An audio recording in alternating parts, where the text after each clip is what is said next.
Thanks for watching. I'm working more tonight on my stock market tool. Subscribe if you think this is interesting, and let me go over before I get started real quick what my goals are, what I'm working on, what I've done so far, and what I'm going to do moving forward, specifically what I'm going to do in this stream. So if you look here are the goals. First goal is I want to beat the S&P 500 by a significant margin in all regimes. I want to have be confident that this model is reliable when I'm doing this. Second goal is to create a usable Python tool. So I'm writing this in Python code. Not only do I want to make a successful model for me, I want to generalize this tool so anyone could make a successful model. And so here's the outline for the project. I have some data. I'm going to use a stock universe to isolate, or I'm going to isolate a stock universe from the data. So you don't want to use every stock when you're training the model. There's lots of stocks that are like penny stocks or low volume stocks. Those are going to mess the model up. And so I only want to use stocks with high volume, stocks that are over a certain price. Stocks that haven't undergone some like absurd, outlier sort of change. For instance, Keurig Dr. Pepper in 2018, stuff like that. So this is the first iteration of the model. I I started out with data from NASDAQ. Turned out this wasn't the best data source to use because I was going to have to re-download stuff every day. So instead, I found this better data source from DoltHub. The link is in the description. I did a basic analysis, so this is looking at fundamental variables. Here I'm comparing different stocks in a sector. I wrote some code that would do that. Just put in the stocks. It compares it against the average. In this case, I'm looking at pharma stocks. I built a light gradient boosting method model. And so this is kind of a way to automate things quantitatively. So if with this qualitative model, you can't really automate anything. I want to automate it. So I want to just run a script. I want it to spit out, here are your picks for the day. And so this is kind of the first step in doing that. The best I was able to achieve was about 51.5% directional accuracy, so picking up or down. I later found out that this metric isn't the best to use, but this is what I was achieving here. And so I did get a portfolio strategy that worked. If I'm picking the bottom n number of stocks by volume per day out of the model, the better it performs when n is lower. So with 500, we're underperforming the S&P. 100, I'm basically matching the S&P. 20, I'm beating the S&P, and 1, I'm beating the S&P by an even more significant margin. I looked at Sharpe ratios for this. I found the only one with a usable Sharpe ratio was if I'm picking one stock per day. So generally you want a Sharpe ratio above 1 for your model. I looked at, can I increase the Sharpe ratio? So I found I could increase the Sharpe ratio. I got a really high Sharpe ratio if I'm thresholding at a 54% probability of going up. The problem with that is then if I put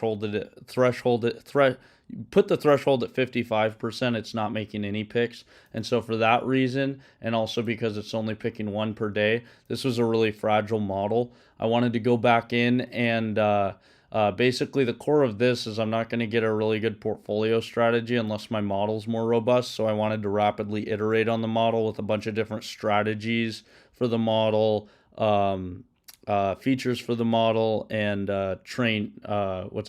features and targets for the model. And in order to do that, I needed to clean up the code base. So the code base was a big mess. I had to write a new script every time I wanted to change how the universe is defined, every time I wanted to change how the model worked, and every time I wanted to implement a different portfolio strategy. So I cleaned this up. I added some filter class, or several filter classes. I had the clean data. I fed this into stock universe.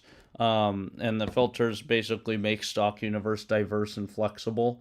I then fed the stock universe into the returns model. For the returns model, I had to make a bunch of feature and target classes. I started out just using price data, so I added all of these features and targets. So this I finished it. I've been working on this since the beginning of the year. This I finished by the end of January. and this took me all of February to finish. Really, what took so long was implementing all of these features. Once I had these features working, it was time to explore the model. So the first step was add all of the features to the model, and I saw that I actually got a worse directional accuracy. Like I said, I found that directional accuracy wasn't the best metric to use. The first most interesting thing that I found was that if I move the target out, so instead of trying to predict returns for the day, if I'm trying to predict returns for 5 days or 30 days, the longer out the target is, the better the model performs.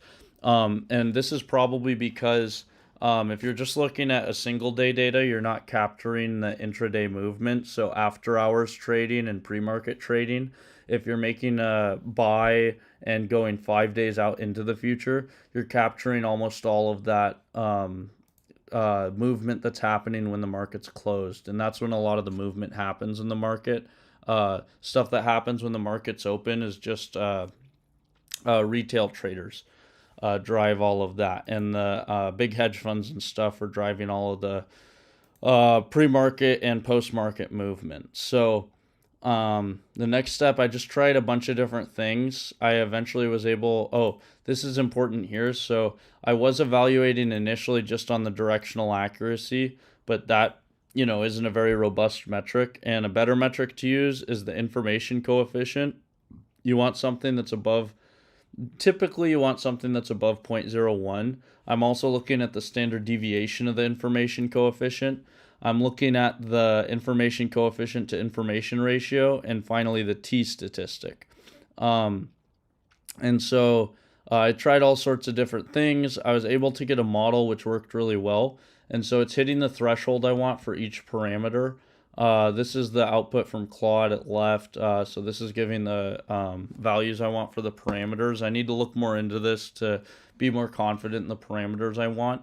But for this first iteration, I'm getting it on every parameter. So information coefficient, I want above 0.01. This is 0.0229. Initially I wanted the standard deviation to be lower than this, but then I found this paper here, which is comparing for historic studies. It's looking at the information coefficient and the standard deviation of the information coefficient.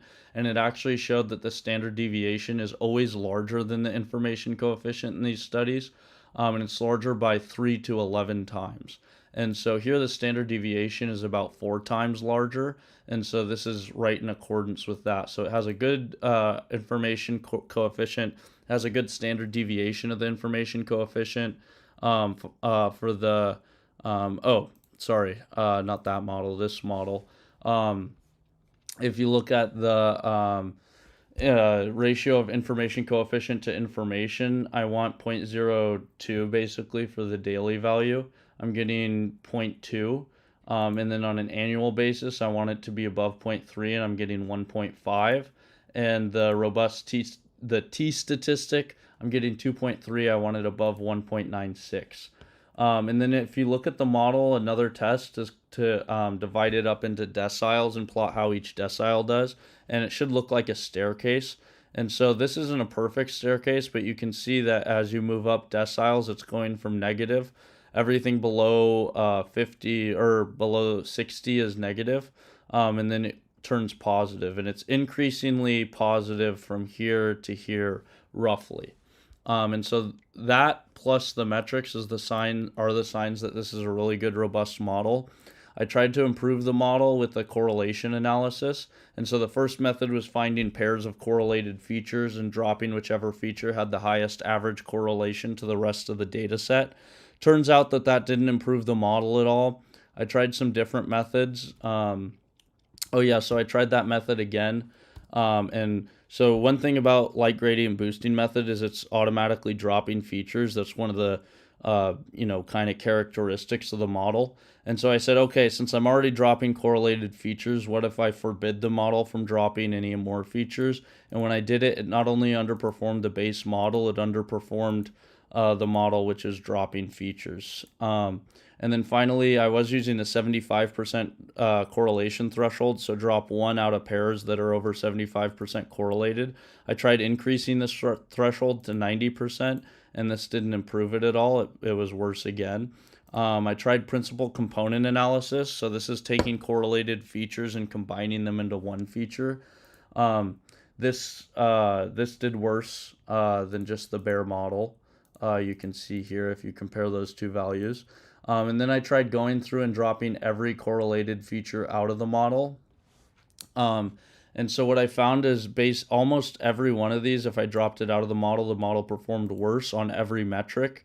The two exceptions are log ATR and stochastic oscillator. If I dropped those out of the model, the information coefficient improved. However, all the other metrics got worse. So the standard deviation of the information coefficient, the ratio of the information coefficient to information, and the t-test. The t-statistic. And so basically what this means is I'm squeezing better performance out of the model, but I'm sacrificing the stability of the model. And generally, that's not something you want to do. You can see the result of this if you look at the model with all features. The projected forward Sharp, so the annual Sharp ratio is 1.9 here, so that's really good. If you look at log ATR, it's still 1.9. Oh, so actually the forward Sharp got better with log ATR dropped out. What about stochastic oscillator? It got worse. So basically, if I drop those out, improves information coefficient, but I'm sacrificing stability. I should look more into this log ATR, the assumptions I'm making there, though. And finally, I tried the shadow method. So it's creating a shadow feature for each real feature, and it's randomizing the data in there. And so, and then it's dropping out any feature whose performance is worse than the best shadow feature. And this did worse as well. And so I kind of concluded from this that dropping out features isn't going to improve the model at all. And so I have these other to-dos that I want to work on and see if any of these improve the model. Yesterday I was trying to add fundamental features and I wrote code to do that. So I have everything. If you look at the code, feature engine here is what I'm using to get all of the features for the price data. So that big huge list of features that I have here is being incorporated in feature engine. So these are all price features though. None of them are fundamental features. So I wanted to add fundamental features to the model. And so I wrote code to do this, but then I realized once I was looking at the fundamental data that I only had data going back to 2023. And so the price data goes back to 2011, and fundamental data that goes back to 2023 I don't think is going to improve the model, but I've incorporated the features. So I am going to try a model which trains on like 2023 and 24. And then I tested on 2025. The nice thing about 2025 is we have the huge drop from tariffs. So that's kind of like a test region. You know, if we get a big shock to the market, how does the model do? So I am going to try that. However, for the time being, I want to stick with the model which trains from 2011 to about 2020 or so. And so what I was working on last night and I didn't complete, and what I'll be doing at the beginning of the stream today, where is it? I have too many slides here, but I want to work on this, incorporating sector information into the model. So I wrote a script for this yesterday. It performed okay. This is using, what's it called? Yahoo Finance, the Yahoo Finance package in Python. So I'm making calls, and Yahoo Finance gives information for the sectors. The problem is these sectors, it didn't find anything. So now I have the data set here, and so I'm going to start looking at this. And basically I want to see, there weren't too many tickers that it didn't find features for, or sector for. And keep in mind I have I think it's about 8,000 tickers in the database. And so the fact that it couldn't find these tickers, I don't know how many this is, maybe like 30 or 40 or so, maybe 50. I don't think is going to be a huge problem. So now I'm going to look at my universe data and compare it to this and see, are these like weird tickers? Are these weird assets? And if they are, I think there's a good chance that these aren't going to be incorporated into the data set. So if you're interested in this project, please subscribe. That really helps me out. Like I said, the secondary goal for this project is to make a GitHub that anyone can use, so a Python tool, and I'm hosting that in GitHub. So here's the GitHub. There's a link in the description, but here's the tool. And so I'm updating this every day as I make changes to it. It really helps me out if you download it and try to use it for yourself, and I would appreciate some feedback. You can give the feedback either here, or you can go to the Discord, which is in the description, and post it there. I'm trying to get that going and get people talking about not only stock market, not only about this model, but anything that's generally interesting. Like geopolitics, that's kind of relevant to the stock, or extremely relevant to the stock market. Physics, philosophy, anything you think is interesting. And finally, it really helps me out if you star the repository, if you watch the repository, and if you follow me on GitHub. All of that raises my coding profile, helps me get coding jobs, and helps me get freelance coding gigs. So with that said, let me get down to business and start looking at this. So we have this in, we're saying this is sectors. So let's look at sectors. Hi, buddy. And so, so some of these it's giving unknown. So SCFQ. All right, so let's say len of sectors dot sector. Sectors where sectors dot sector is equal to unknown. So how many unknown?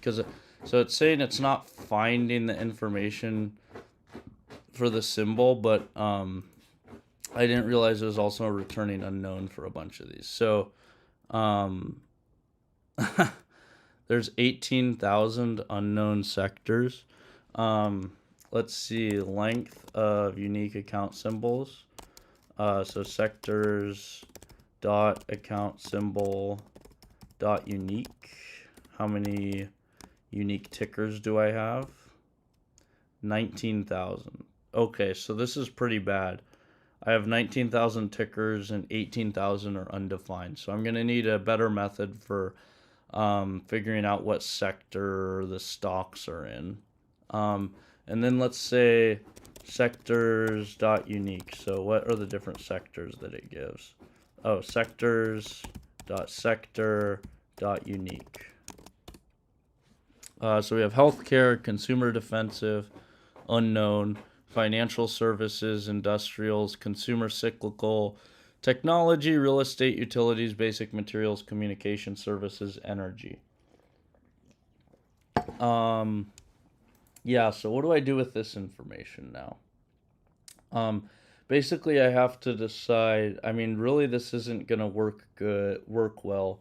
So let's say, my two options here, I could either just feed this into the model, or I could try to find a better way of getting sector data. So, where did I put that GitHub?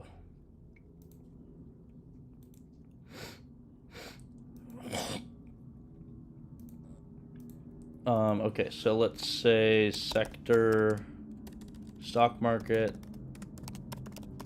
sector data.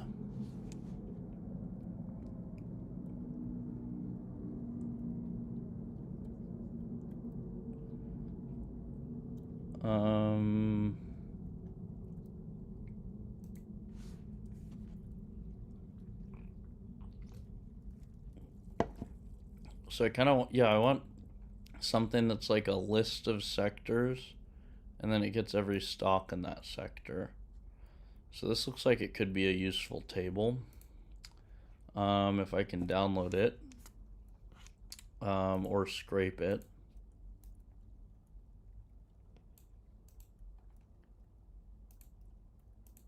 But then I also need historical data, because this is going back to 2011. So there's going to be some stocks that are dropped out.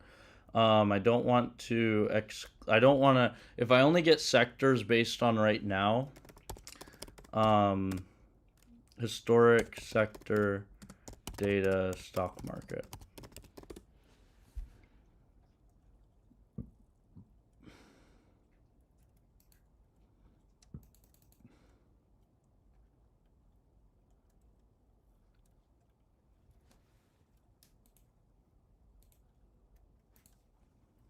Okay, let's go look at this guy. Yeah, you have to sign up. I mean, honestly, it's kind of hard to believe that the Adult Hub doesn't include it.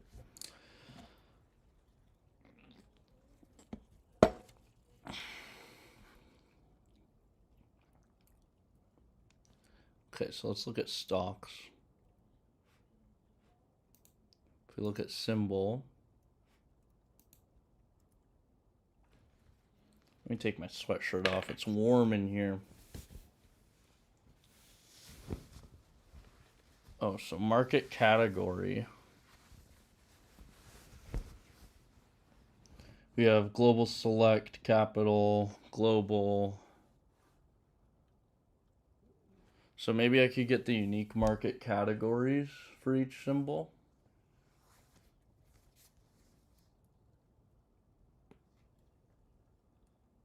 Applied Optoelectronics, I know them.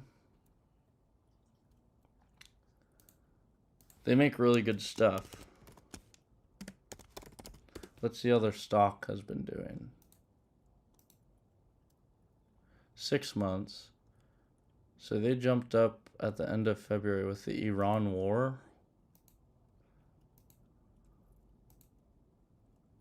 Whoa. They went all the way down to, yeah, I don't know. This looks like a crazy stop. But they make really good stuff. Maybe I can just copy this. Yeah, but, oh yeah, the problem is this is current data. Macro trends.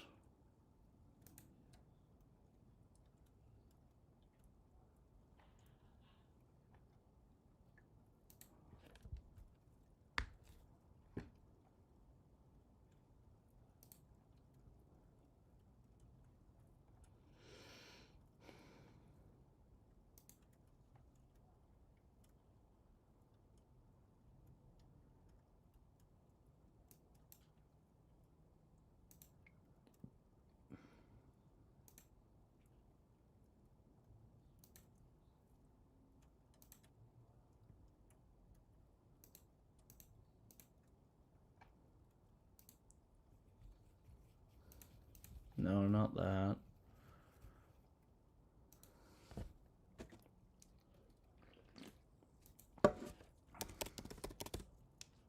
Oops.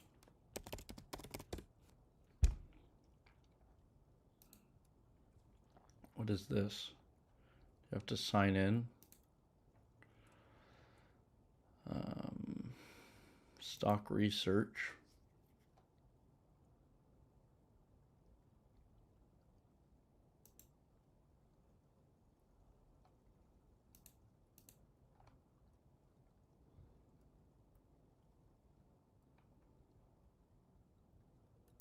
Okay, so let's go to Google. Oh yeah, I forgot. So this,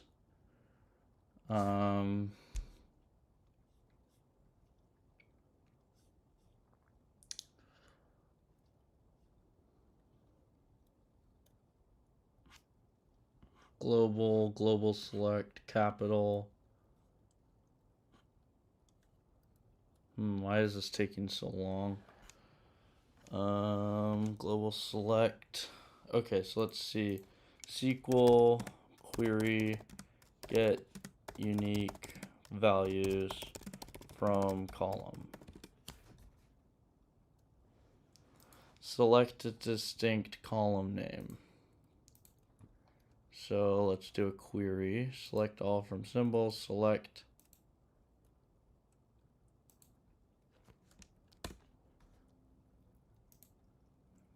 distinct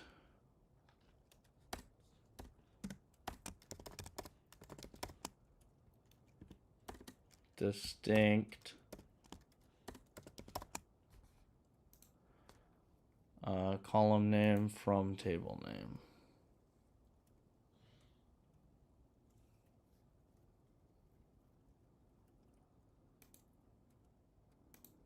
Select distinct, and the column name is market category. Okay, let's see what we got.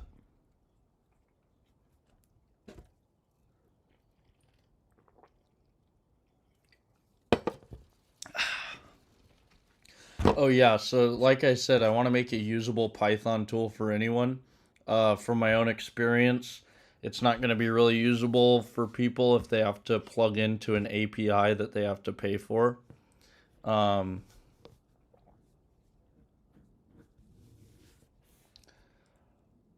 what the hell?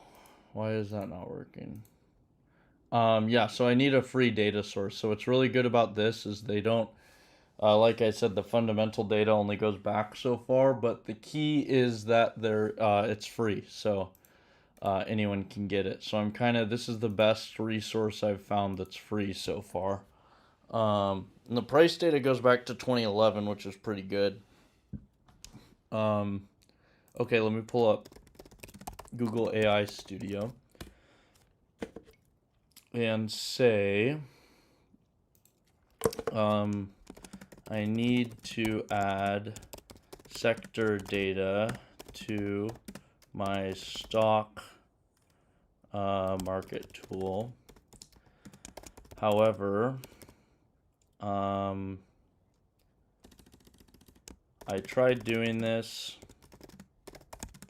with Yahoo Finance Python package,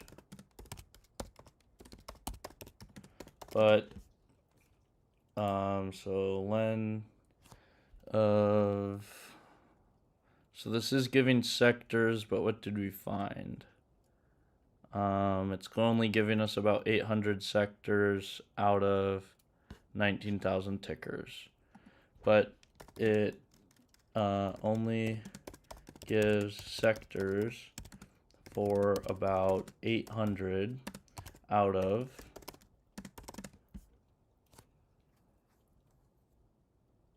19,000 tickers. What is a better way for me to do this? And again, I don't want to assign this by hand. I can't go through by hand and assign 19,000 sectors, so that's going to be crazy.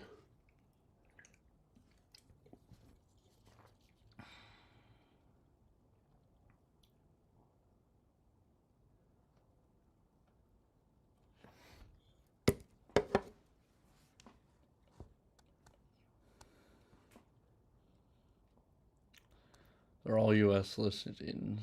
I don't want to use a financial API.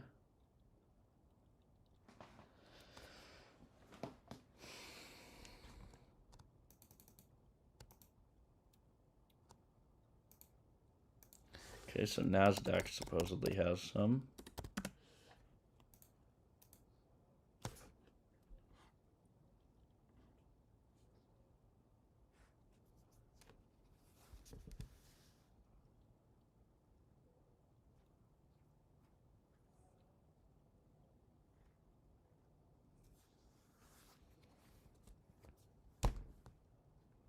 So what is this getting from? This is doing, oh yeah, this is all OHLCV. So it's true, this is a lot of ETFs, ETNs, or mutual funds. Hey buddy, hop up on the bed. Good boy. So I could run this again without all OHLCV. ETFs do not have sectors, but some ETFs are sector themed. Okay, so let's get, yeah. All right, so non ETF ticker, I'll just call it non-ETF is pd.read feather, and we want to read, so this is inside of data retrieval. So I want to go // data, all OHLCV, no ETFs. // data / all OHLCV underscore OHLCV underscore no underscore ETFs dot feather. All right, so now let's get non-ETF dot account symbol dot unique. The length of that.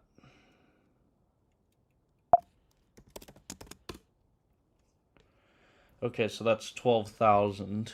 So still, this isn't going to be much better. We have out of 12,000 data points, we only have 800 sectors. So that's not really going to help. When I pull the data,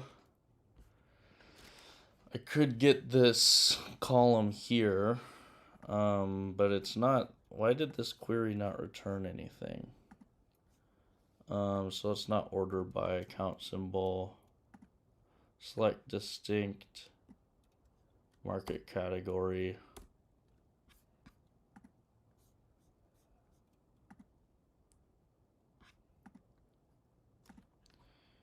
Okay.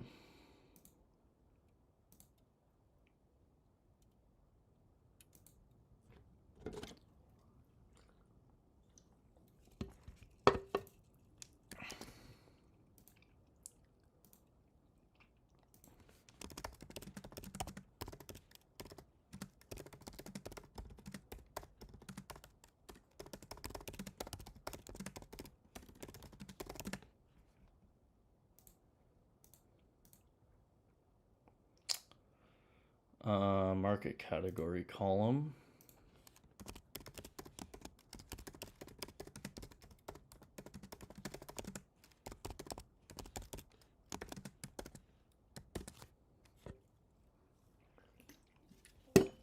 I need to know now. Know now. Will you love me again?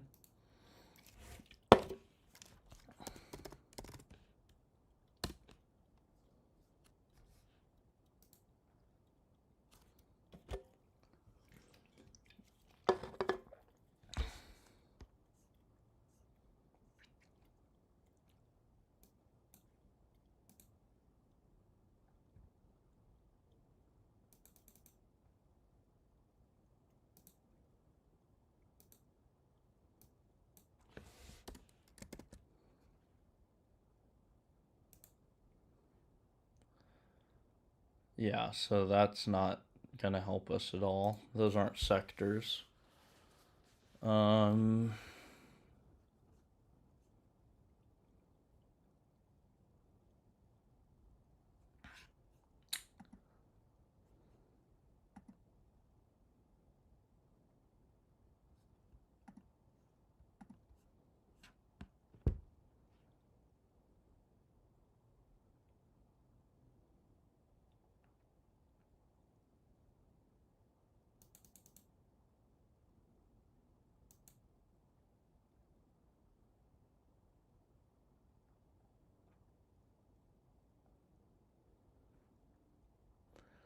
NASDAQ market activity screener.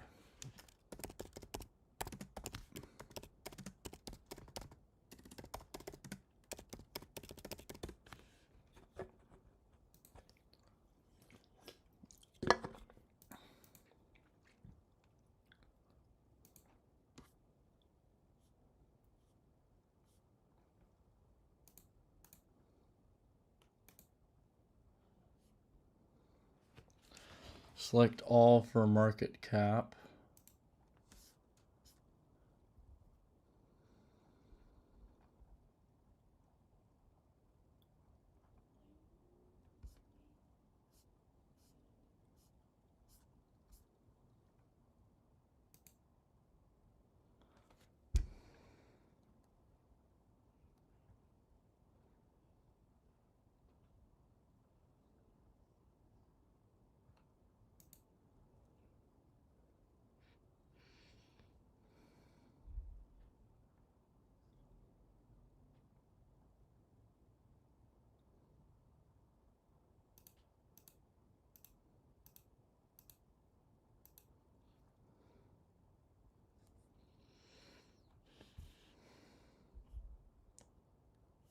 That doesn't say what sector there is. So let's try to just download a tiny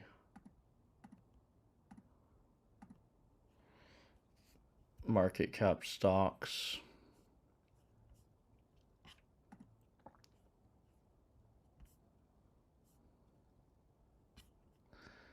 Okay, I'll just try to isolate as much as I can.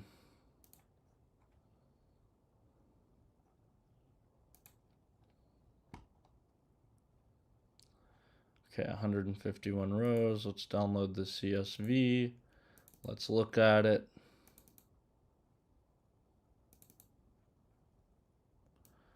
Okay, so here it is.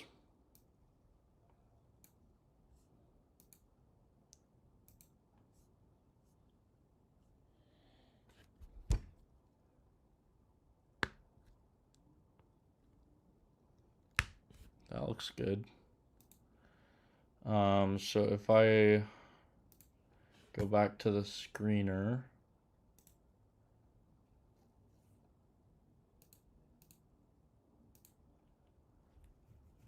let's just go back.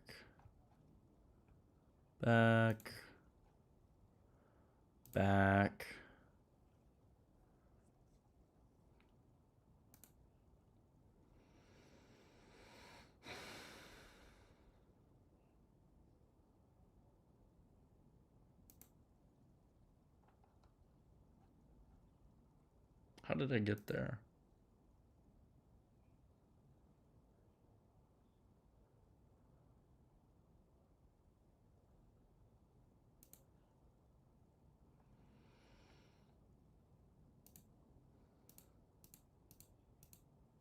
How many rows are here? 7,052. So this is good, but it's still not going to get historic data. My data set only goes, or my data set not only, it goes back to 2011. I need to include all symbols which have been in the market since that time. How can I do this? And then let's see here. So market category, global select, global. What was the argument I'm giving here again?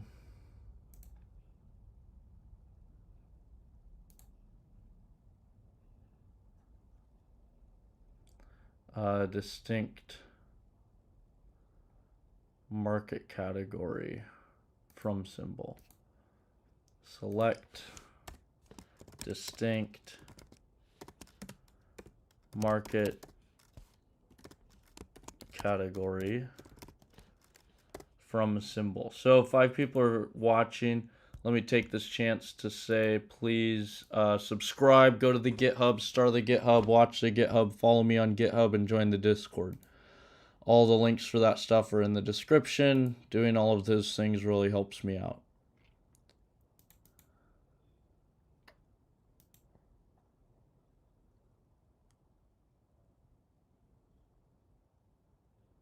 Select distinct market category from symbol.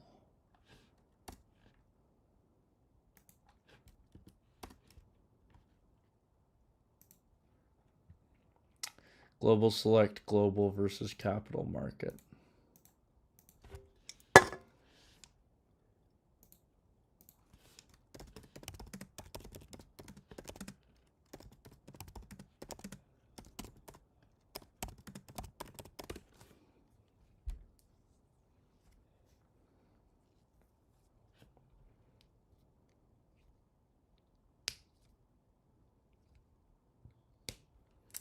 So that's just going to be redundant because I already have daily volume in there, so that'll tell, or I have market cap as a parameter, so that'll tell us about that.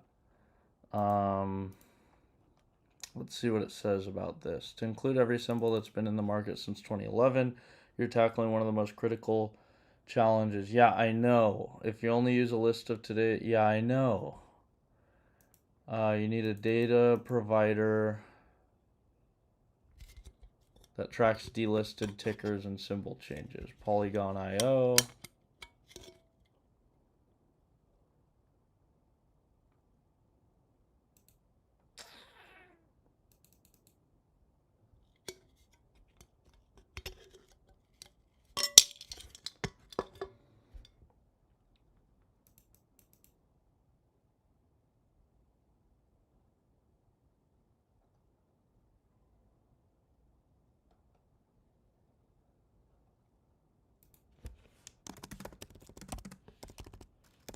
So I need a data source which is free. Reassess.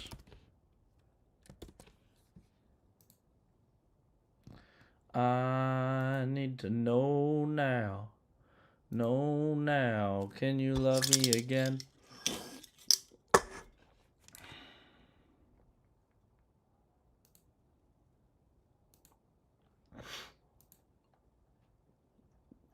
All right, getting high quality point in time, historical ticker data.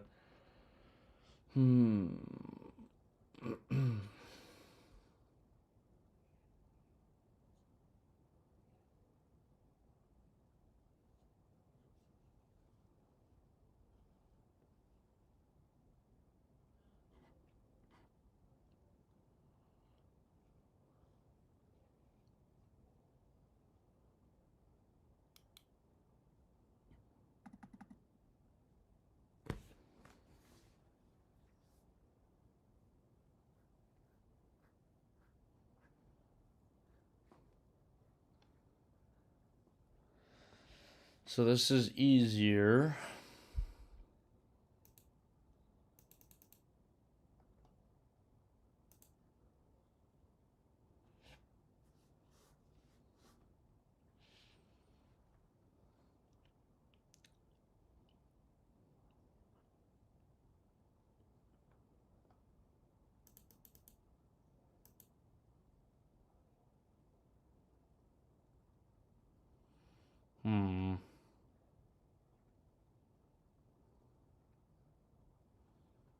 Okay.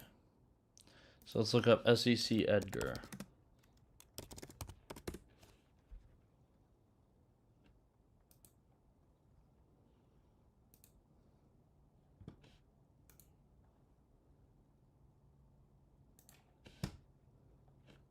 What is up with this? Why is it not sensitive?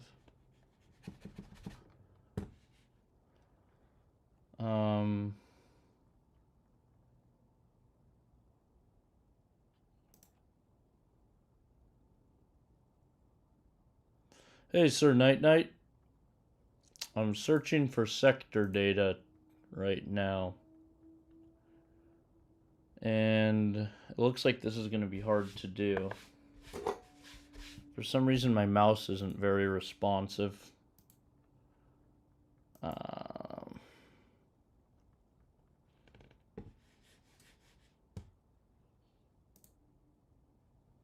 Market activity data assets. Oh, market participants.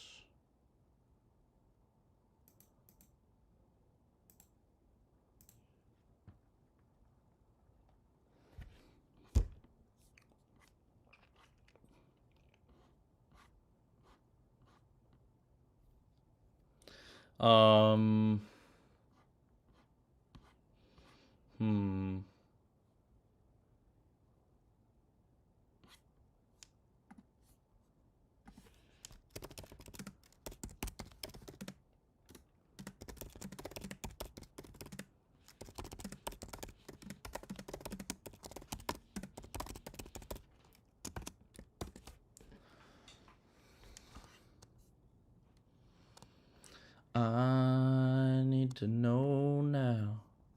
Know now. Can you love me again?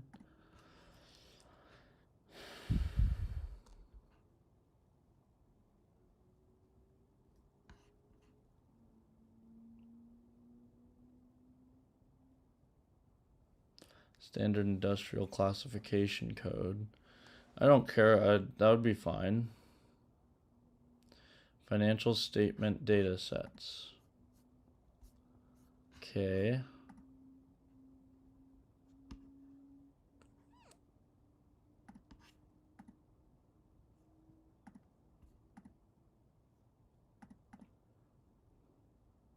Market activity, market participants.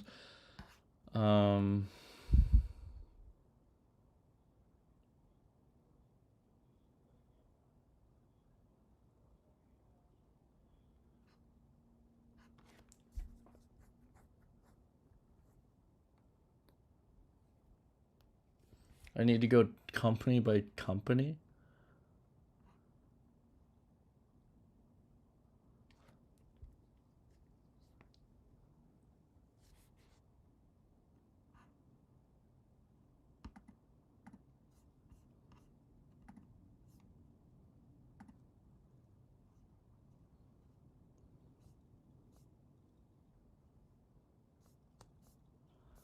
Yeah, that's fine. That's exactly what I want. I want this code for every company.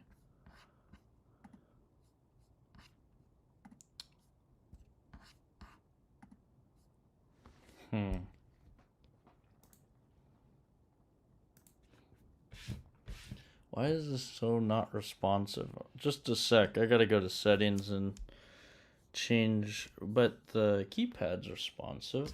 Maybe my battery's low. Or this is dirty.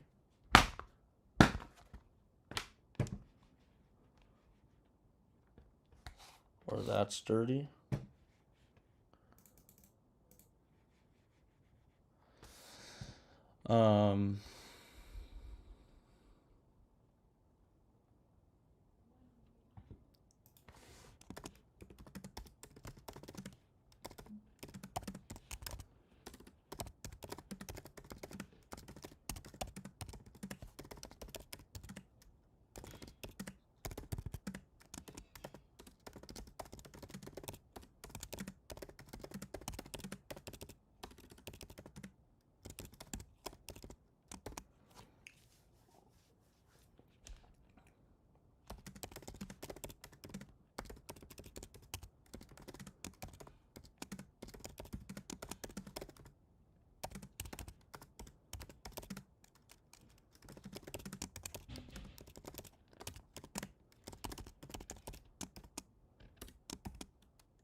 So somebody must have made this.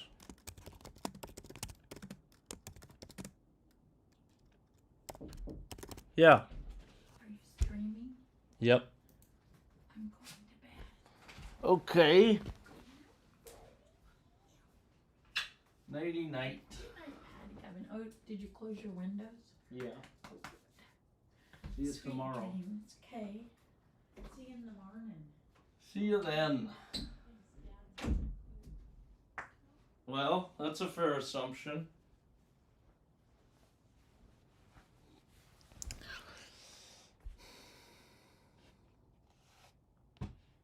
How'd I end up here?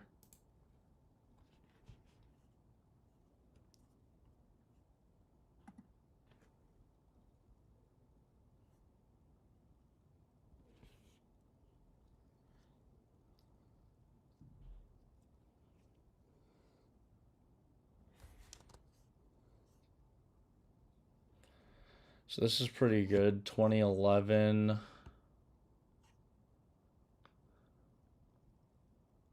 to 2013.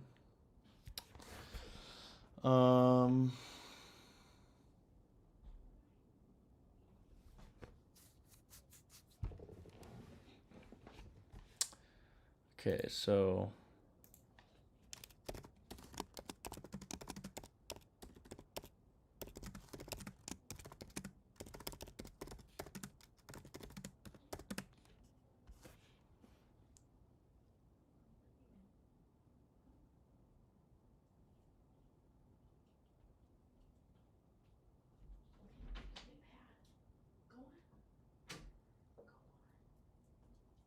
it's okay. He'll come whine at the door if You want me to leave the door when he open? wants to He's come gonna in. be in bed. Sure. Then he can just come in. Good night, little doggy. Love you. Love you, Patty Gavin. Love you too. Good night. Sweet dreams.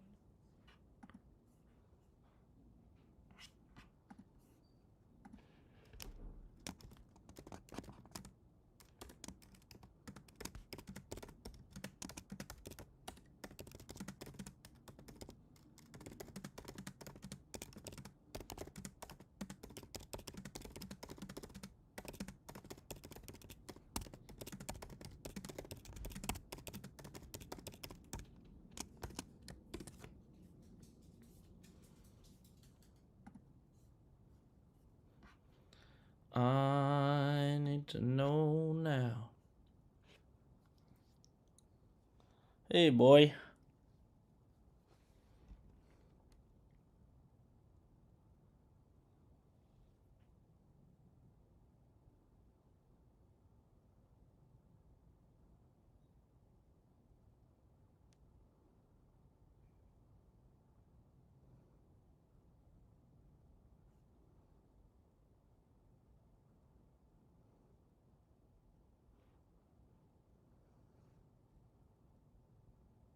Oh. Okay. So that'll be easy.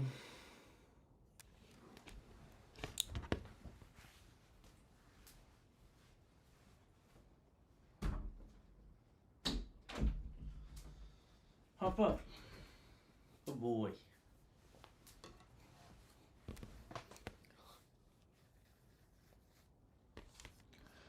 Okay, so I'm still looking for a data set. So this looks pretty good, but it only goes back to 2014.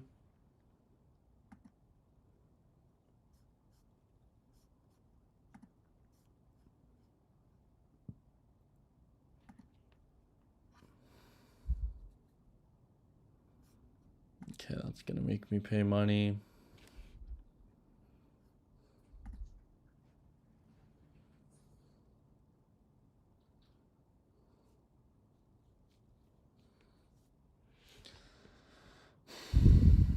This looks old. Holy shit, this is madness.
Here we go.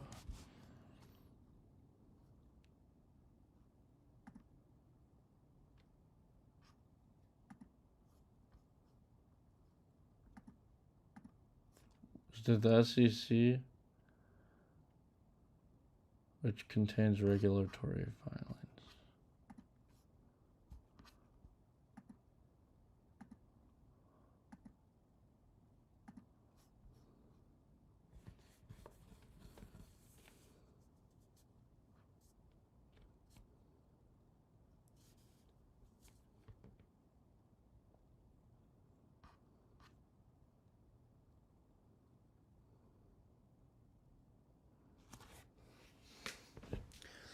Okay, so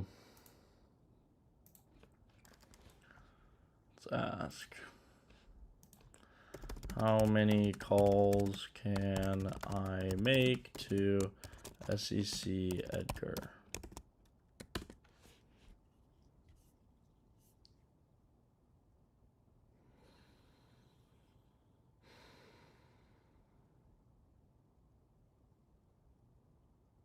Oh. 10 requests per second. If I have, what is it, 9,000 tickers? 9,000 times 10 per second, so 9,000 divided by 10, 900 seconds, 15 minutes. That's not bad.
Holy crap.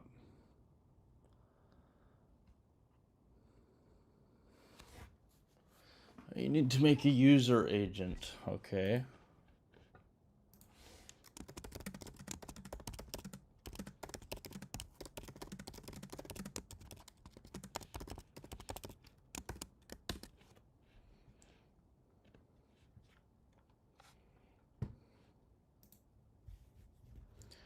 I need to know now.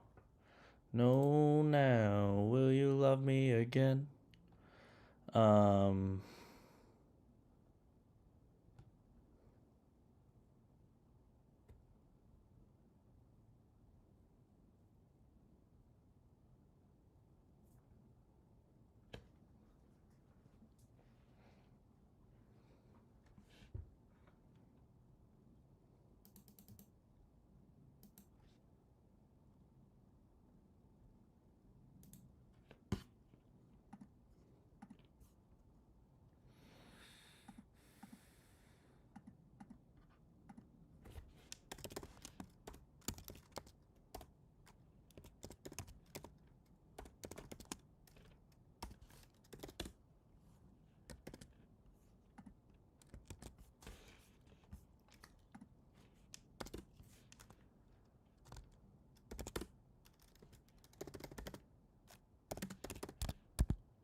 Damn, that was fast. So, this function is really what we want, right? So what's it calling?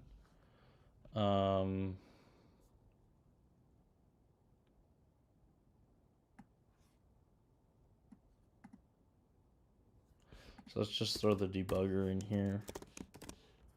And we could look at what that looks like.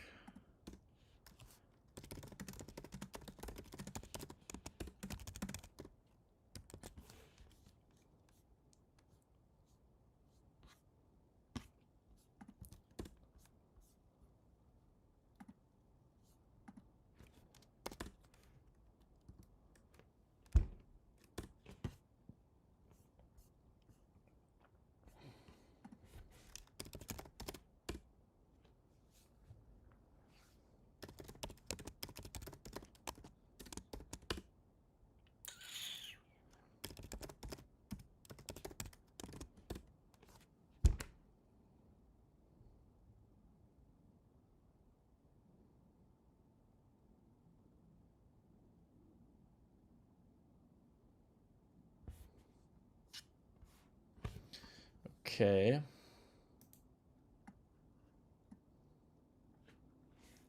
What is up with my mouse?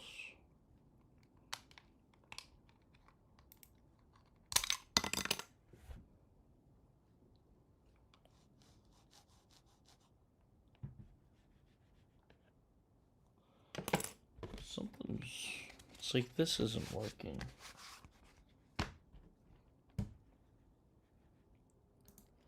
Okay, just a sec. I'm gonna increase the sensitivity of my mouse.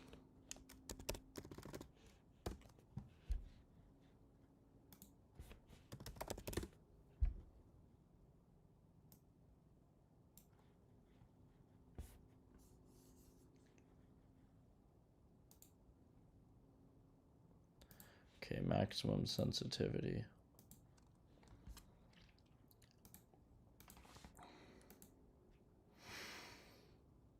Alright, so let's look at what the result outputs. Ticker, CIK, SIC code.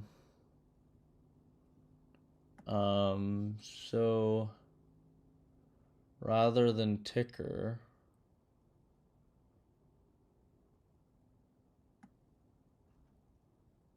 you just want to return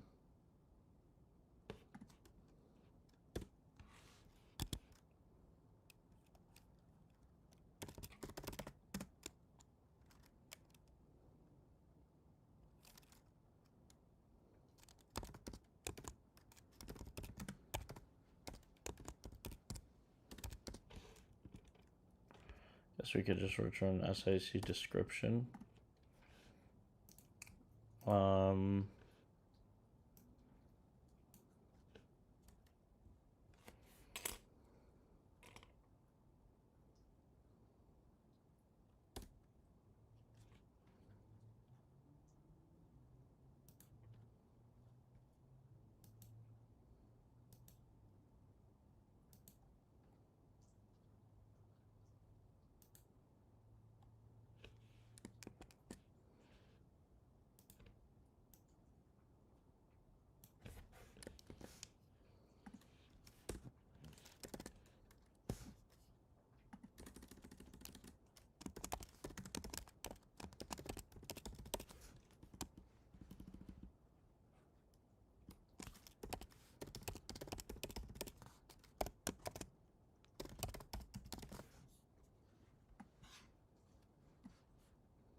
Okay, then let's get DF.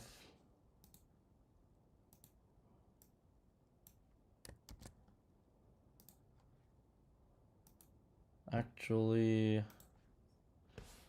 so let's undelete this stuff. Put this here and just commented it out. Since I'm going to be doing that later, I want to say import pandas as PD.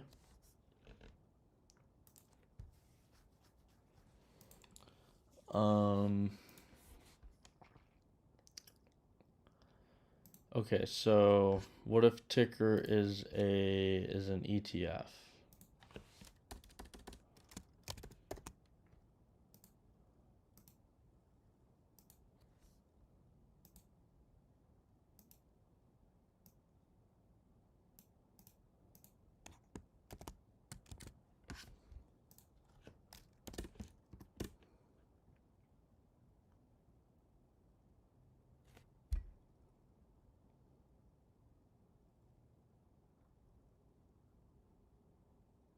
So if industry is none,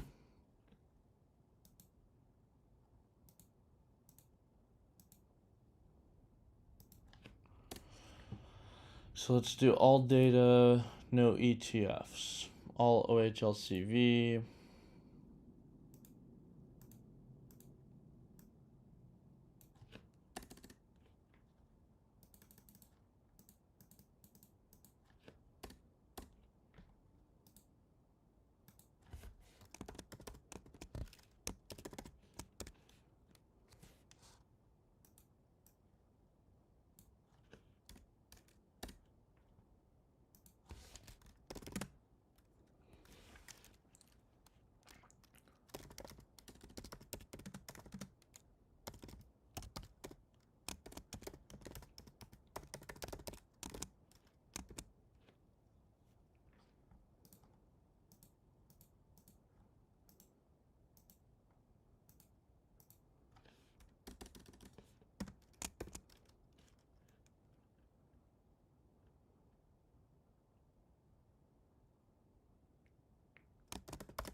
Okay, so for each ticker in the data, we're gonna say get, all right, then we could say sectors is equal to this, tickers is equal to this. Then we could say first tickers dot append ticker. Then we could say sectors dot append sector. Sector. And then we could say sector is equal to, so let's comment out this. And just say return the description.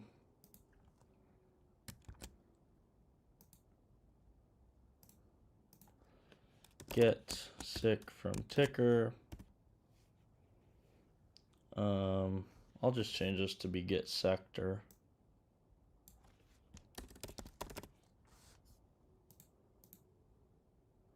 Get sector.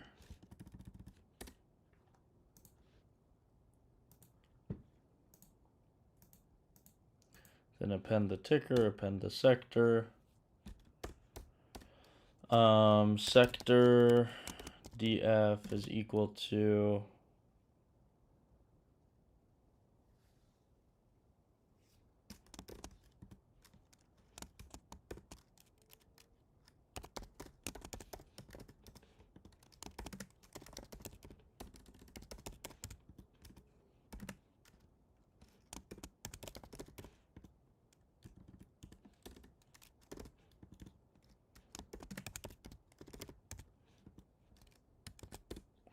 and let's put the debugger right here. Oh, this should be pd.dataframe of this guy.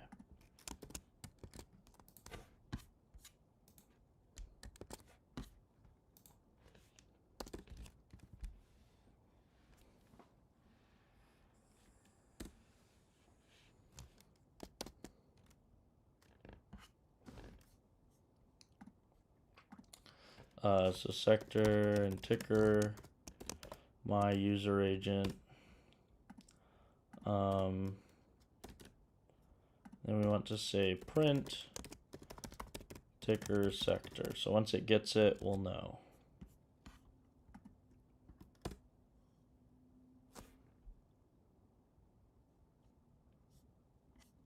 Oh, tickers.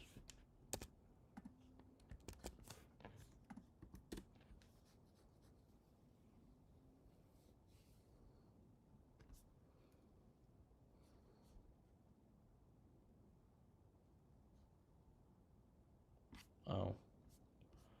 Okay, and this is madness. Get rid of this print stuff.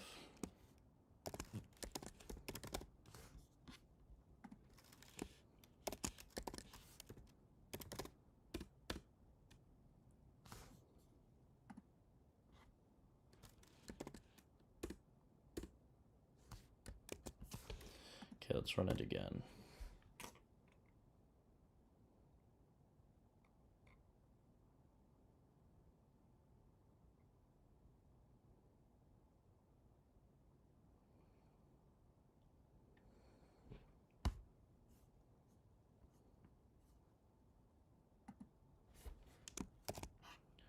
Get rid of that, get rid of that, save it. Get rid of this.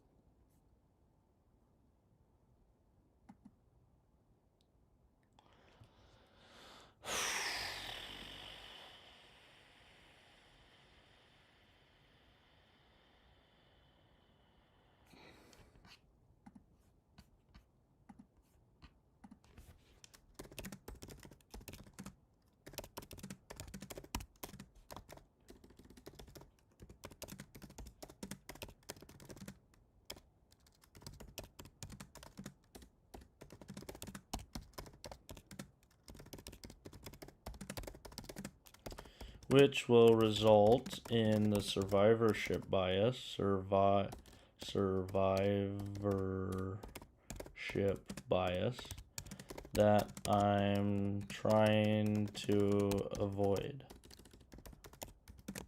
Is it possible to get data for tickers which are no longer listed as well? I need to know now.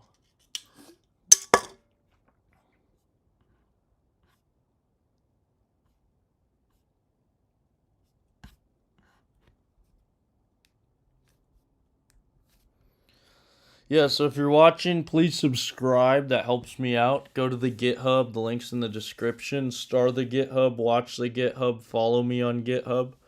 And then go to the Discord.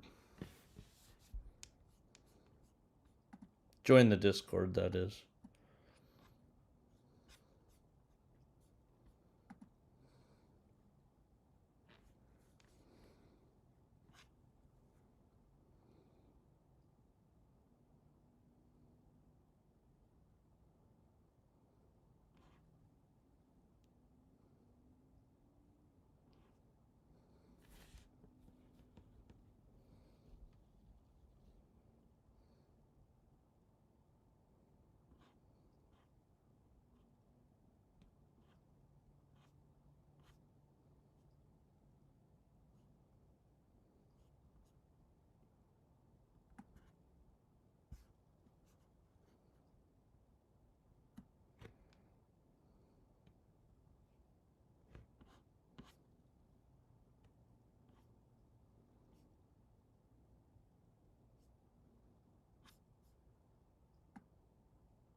I don't really know if this is going to help at all.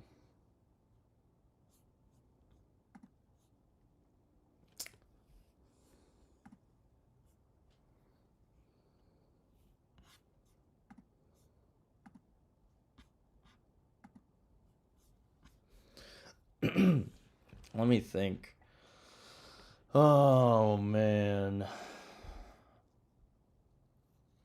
So this isn't going to be... This is decent, but it's not getting historic. So get historical downloads, bulk financials, data sets for a specific quarter, extracting the exact ticker, CIK, and SIC code.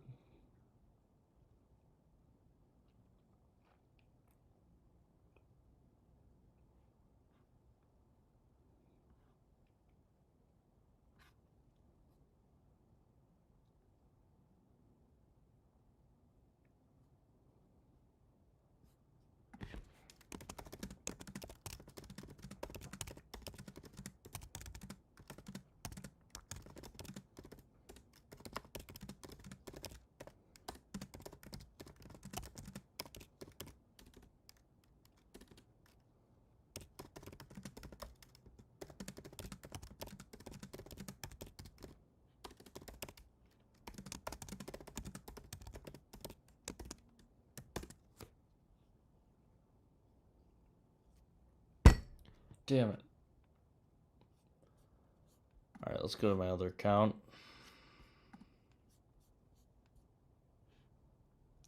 $10.30 here.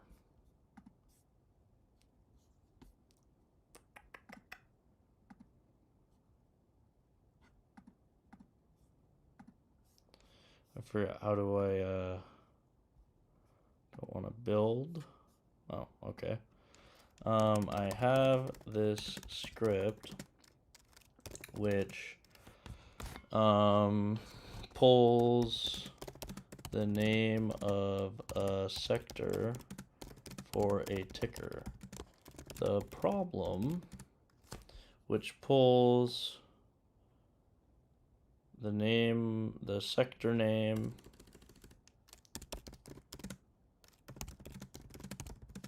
for all tickers in my data set. The problem is that this only works for active tickers, which will induce a survivorship bias into my model. How can I adjust this function, the function,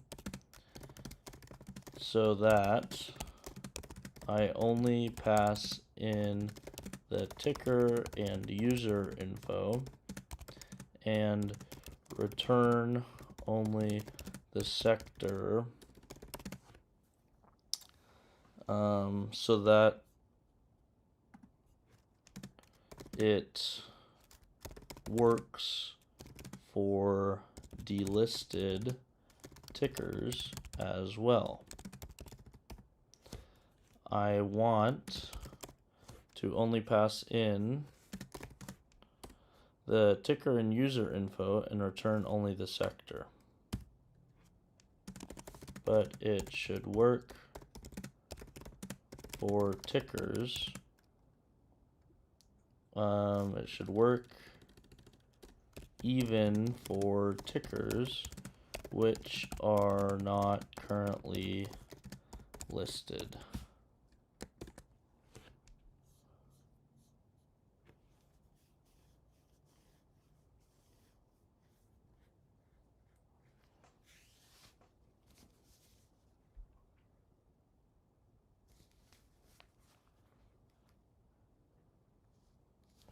So this is turning out to be a lot harder than I thought, but once I get it to work, we'll be good.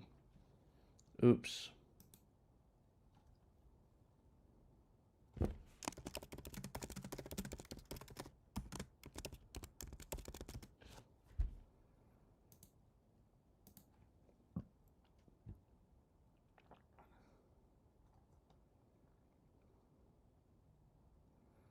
The fuck is stock market tool? Oh, here.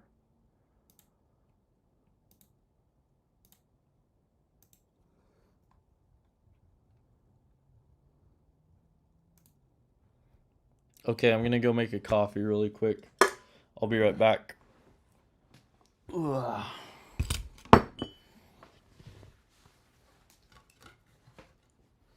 I need to know now. Know now. Can you love me again? I need to know now.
Ah, sorry that took so long.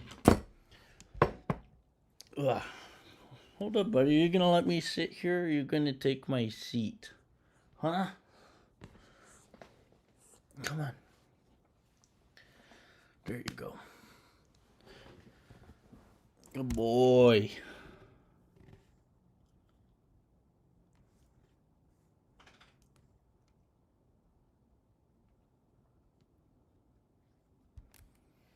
Okay, so back to the tickers. I'm determined to get this data tonight because I think it's really gonna help the data set. So, and the good thing is, I think I might be able to get fundamental data for all stocks.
I mean, this is almost done, so I may as well let it run. We're on W.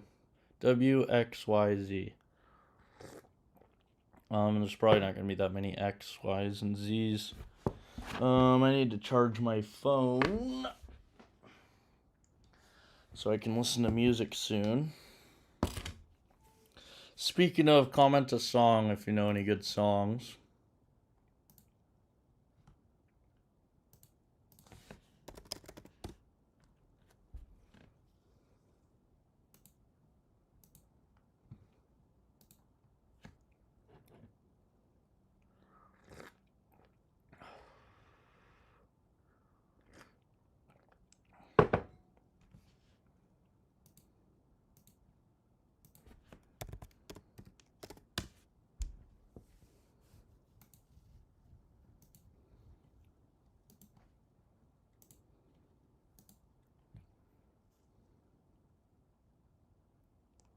I guess that wasn't doing it in order.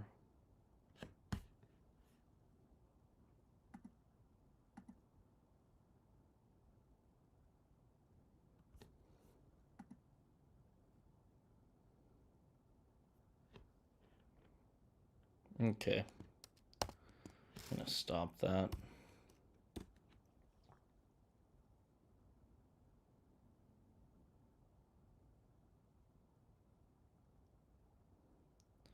Okay, so ACC is unknown.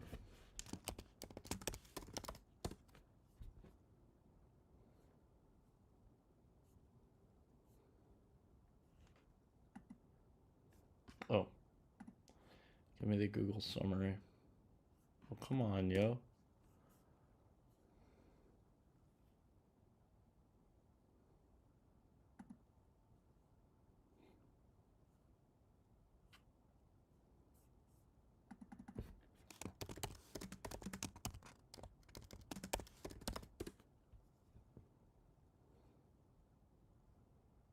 Major Indian cement and construction materials company. Okay.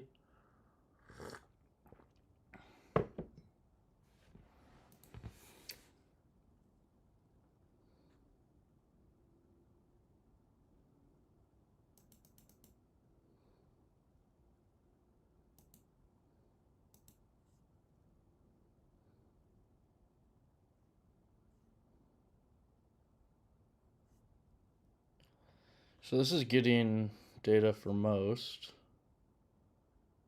Alright, so unknown BKK stock.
So how many symbols do I have in here?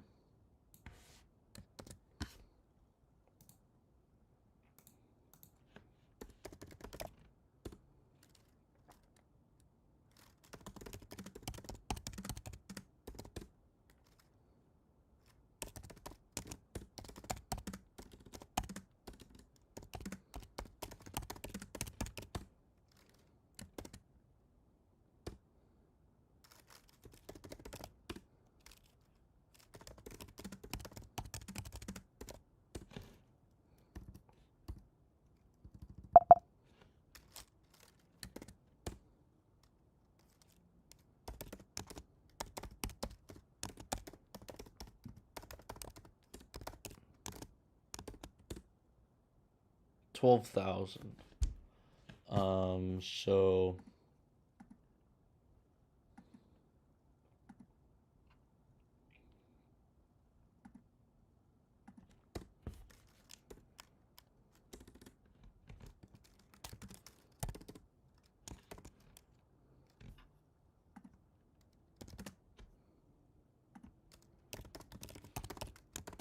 So I'm going to rerun this, and I want to get an idea of where we're at in the progression.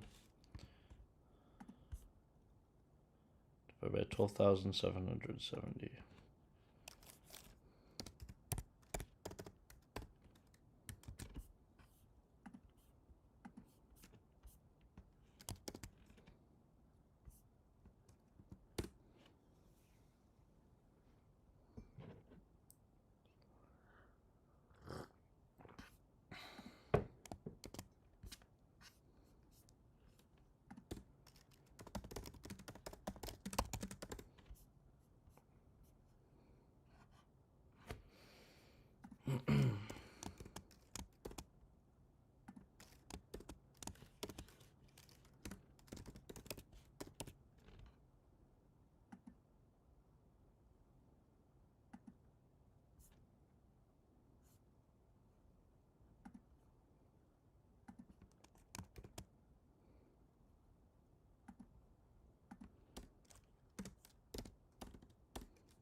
Oh, and I want to round this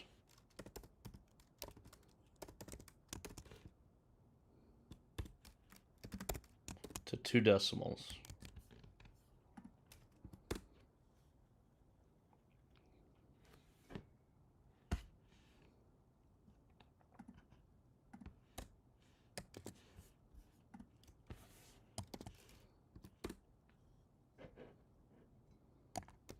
Let's put that actually in the beginning.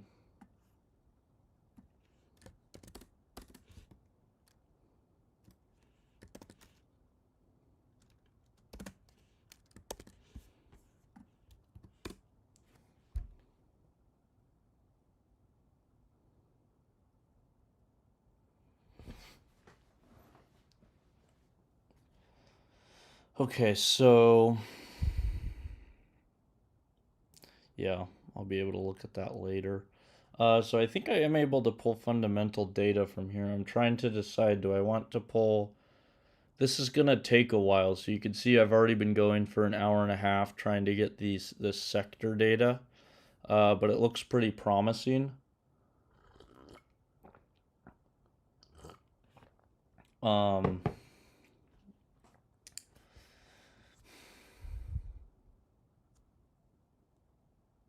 Yeah.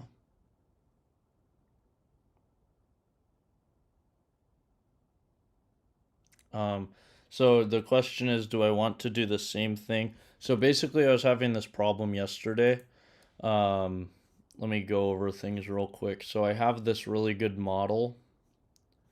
Where the hell is that? Here. It's beating every metric that I want it to beat. Information coefficient, ratio of information coefficient to information, t statistic, and standard deviation of the information coefficient. So I'm doing well on every metric, and now I want to improve this model somehow. So these are the things I want to do to improve the model. Add fundamentals here is so yellow is things I've done, green is things I haven't done, and magenta here is things that I have determined aren't going to work. So in the data set that I have, fundamentals only go back to 2023. And I need fundamentals going back to 2011 because that's when my price data starts. And so if I'm limiting the model to have to include fundamental data, then I'm really limited because I'm only able to go back to 2023. So instead of having 15 years of data to work with, I will only have 23, 24, 25. Uh, yeah, like 3 years. So it's going to cut my data set. I'm going to have 20% of my data set if I'm incorporating fundamental features. So that's not going to work. I need all fundamental features. So do I want to get fundamental features?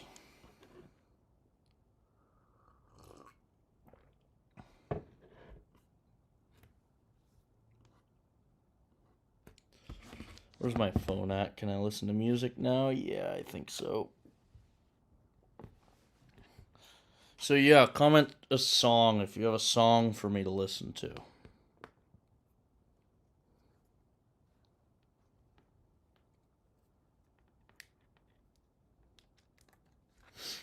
I need to know now. Know now, will you love me again? I need to know now. Know now, will you love me again? Do do do do do do do do.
Okay, so what treasury rates do I have? 1 month, 1, 2, 3, 6 month. 1, 2, 3, 6 month.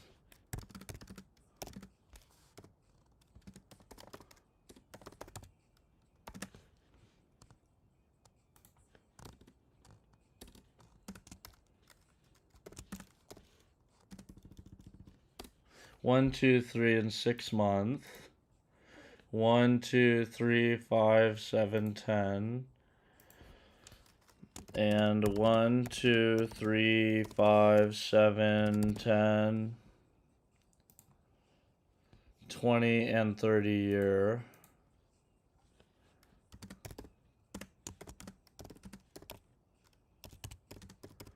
Treasury rates. Should I incorporate each of these as a feature?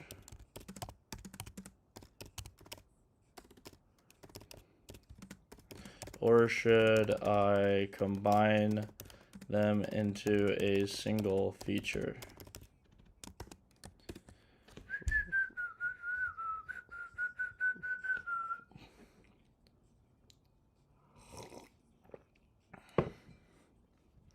Hold your hand.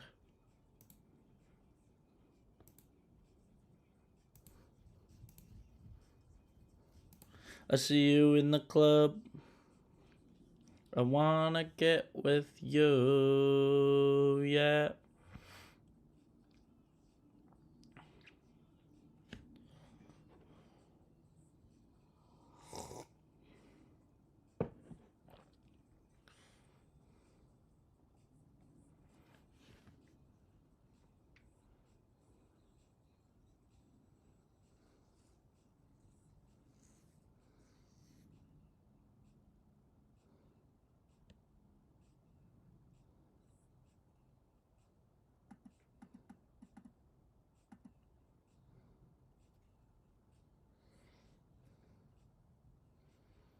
You're out of this world to me. You're the symbol of what a big, beautiful woman should be. Ooh wee. Alright, so we want to add that in. Oh no, not this. Get that out of here. Get that out of here. Get that out of here. Rates. So rates I want to get onto my local machine. So if I go back to my GitHub, I wanna get with you, yeah.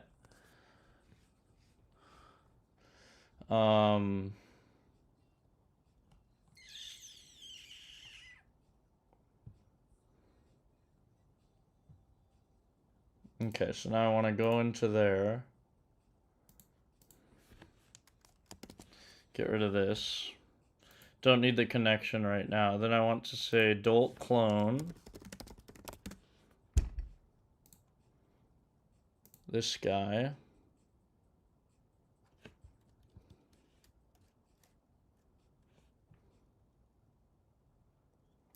And then, okay, so just rates. So I'll just copy this. Do do do do do do do do do.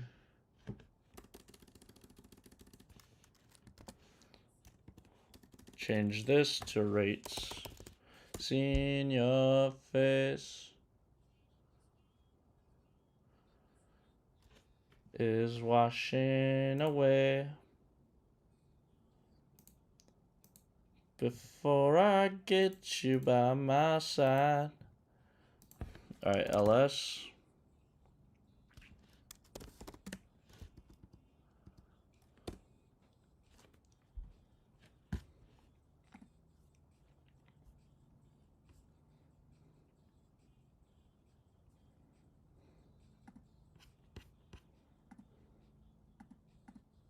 So add a new script.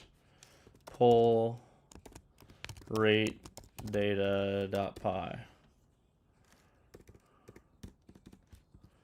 Script for pulling rates from post no preferences database. All right, things weren't true.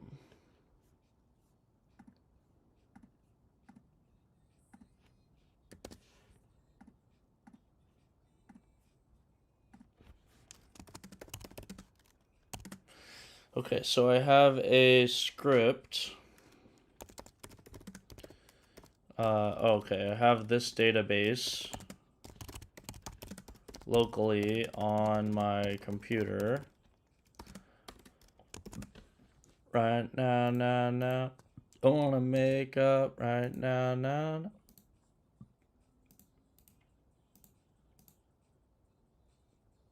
Oh, I could just download it, right? Girl, I miss you much, watching every day that goes by.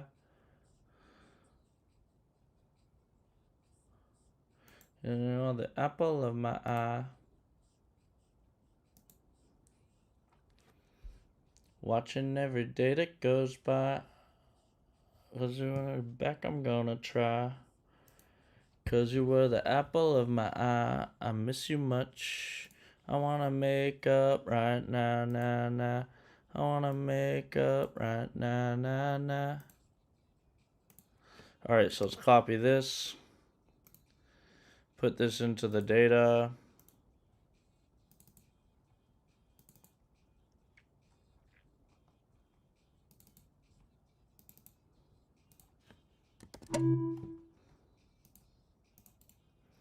rename to treasury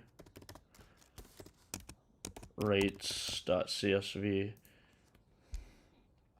Get down with me.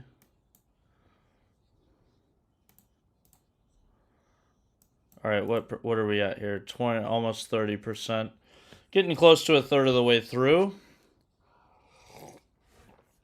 Want you to ride with me, one that'll grind. I wanna make up right now, now. Okay, so let's go into data, and let's get that data set. Import pandas as PD. Then we'll say pd.read CSV treasury rates.csv. Okay.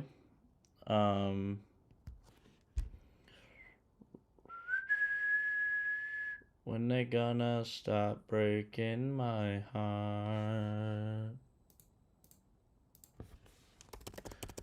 Pandas, check. It's nice working on a similar project and seeing someone else do the same thing. Oh, nice. Well, yeah, it's such a big headache. What do you mean your configurations? You mean like the data you're using? Yeah, it is just a big headache. But that's what I think. That's my edge still is. If you're willing to put up, it's your edge too. I'm assuming. If you're willing to put up with a big headache, you're good. But yeah. Hey, what do you think about the war in Iran? It seems like the only move for the U.S. is to send in ground troops, but they're not going to do that. So then it really seems like the only move for the U.S. is to bomb that island. And then if they bomb the island, Iran's going to bomb all the Gulf country oil supplies. And oil's going to go up to a gajillion dollars a barrel. What do you think about that, Sir Night Night?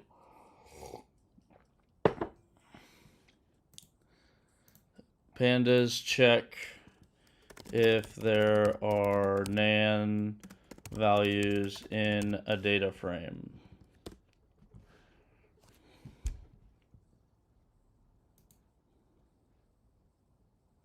.isNA.values.any. So I'll say, yeah, you agree? Or you agree the price of oil would go up, or you agree that's our only move, the United States' only move? There's a lot of international people who view my stream, so I always say the United States. You think they're going to send in ground troops to secure the island or to secure the Iranian side of the strait? I've been thinking this whole time that if they send in ground troops, there's going to be riots in the streets. That's going to be super unpopular. Oh, I have to call this DF. Recent data is equal to df, where df.date is greater than 2011-01-01. Recent data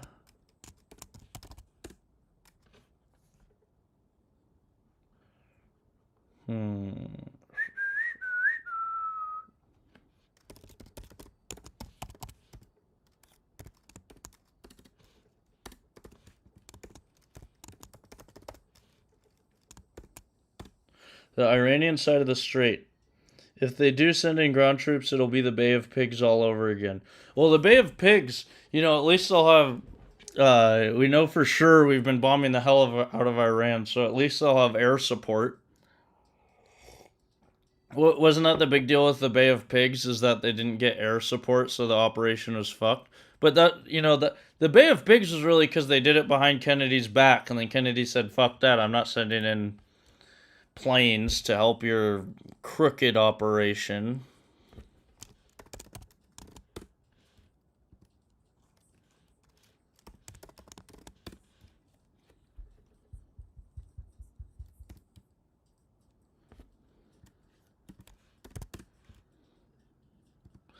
Okay, so there's 1 month is always good. 2 month, there's 2,000 days where we don't have that data. 3 month is good. 6 month.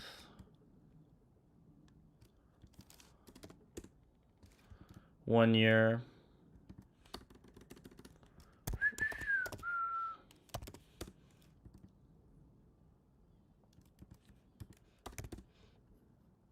Two year, 3 year, 5 year.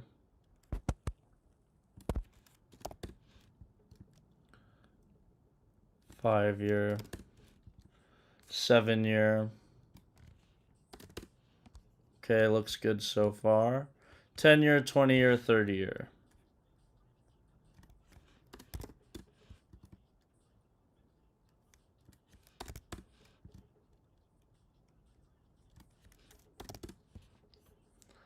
Okay, so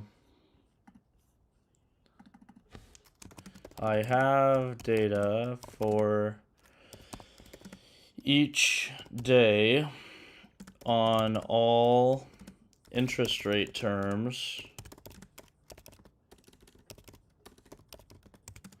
except for the 2-month interest rate.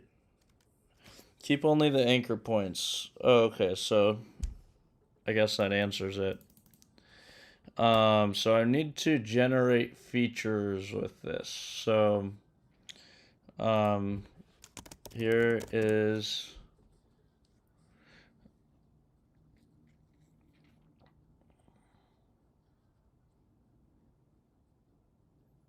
ten-year, 2-year spread, 10-year, 3-month spread. Okay, so let's just add these into the data frame.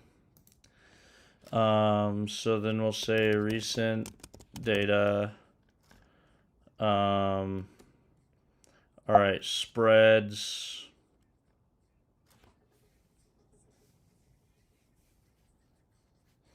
Okay, so 10-year to 3-year.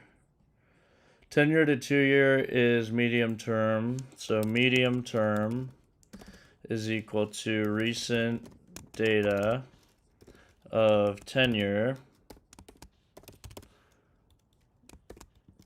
minus recent data of 2-year. Well, what do you think about that? You don't think there's going to be riots in the streets if you don't think Trump's going to get impeached if we send in ground troops? It kind of seems like the Trump is now basically a neocon. I don't know how the fuck that happened. Short term.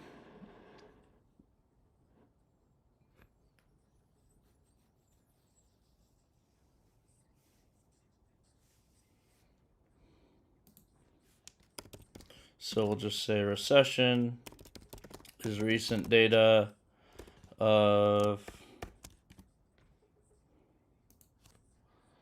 10-year. I'll just say DF equals DF is equal to recent data DF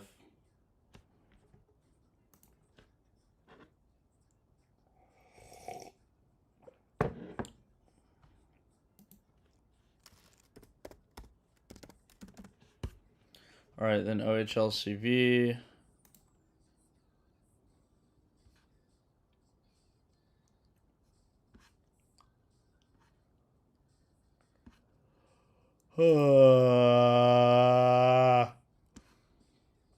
Oh no, it's not that. I want to go to tests.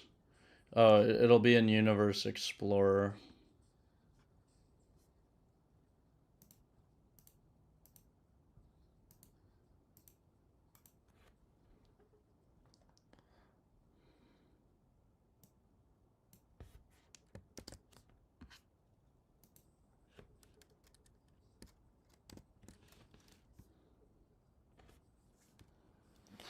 That happened because of the Epstein files. The Trump became a neocon. They got him.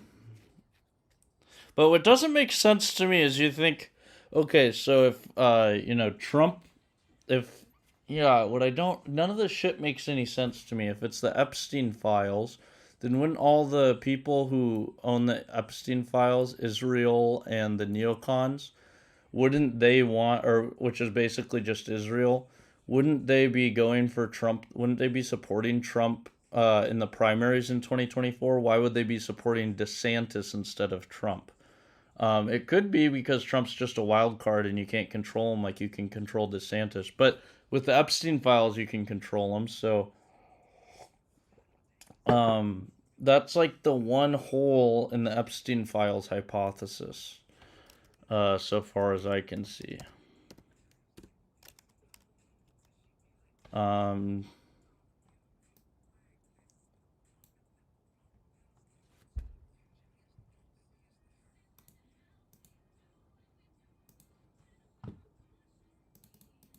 okay, so let's say I have two data frames which each have a date column. I want to check if all dates in the first data frame, which is recent data, oh, that's just DF, are all dates in the first data frame, not DF, this is OHLCV, are also in the second data frame, DF. Write a line which will do this.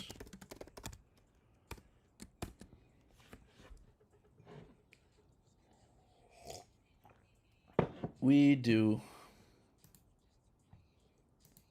Young girls.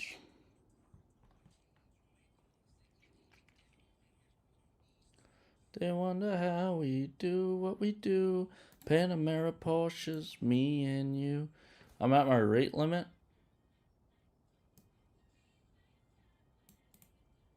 Really?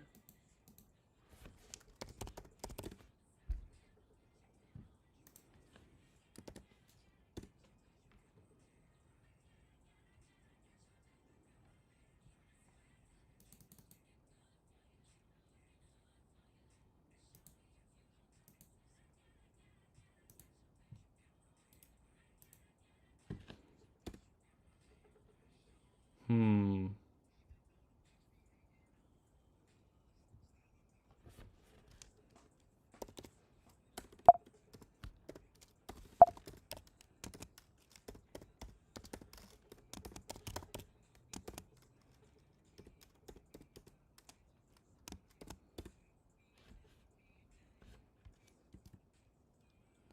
All of my good days and all of my bad.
Hey, Hades.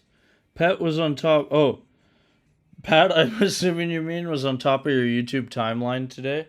I don't even know what YouTube timeline is. Does that mean like the top of your suggested videos? Either way, that's great. That's exactly what I'm hoping for. If you just tuned in, I'm working now on getting, well, here I'm working on getting sector information, so I'm over halfway done. I'm querying the SEC Edgar database, so that's taking a really long time, but once this finishes, I should have sector data for most assets, not every single asset, but see, some of these are returning unknown. OHLCV. But I can, add that to my universe, leave out things, leave out tickers that have unknown sectors. But, yeah, I don't know. That's going to be, I don't want to trim my universe down too much. And I feel like that might hurt performance.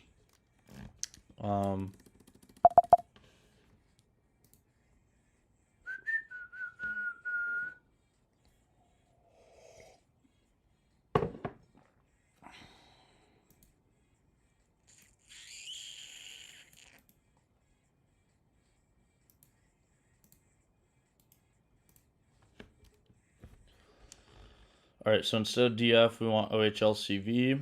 So we have 5 viewers right now. I'm going to take this chance to say, please subscribe. Please go to the GitHub, which is in the description. You can star the GitHub, watch it, follow me on GitHub. All that stuff helps me out a lot. And also join the Discord. All that stuff's in the description. OHLCV.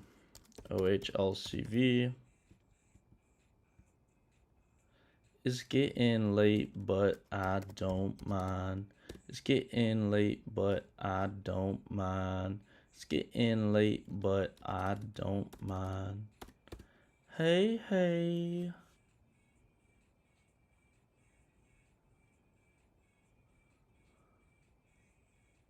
Huh.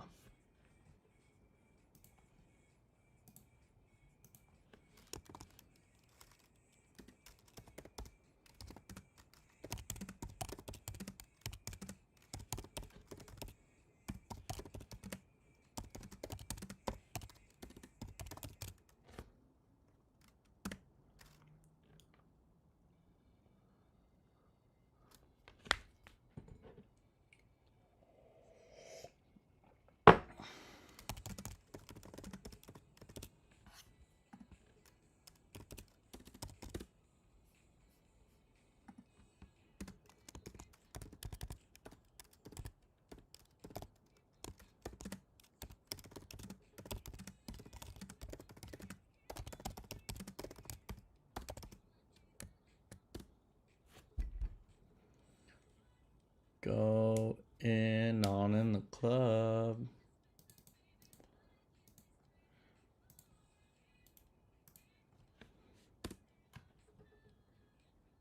But it's alright, just dance. It'll be okay. Just dance like a record, babe.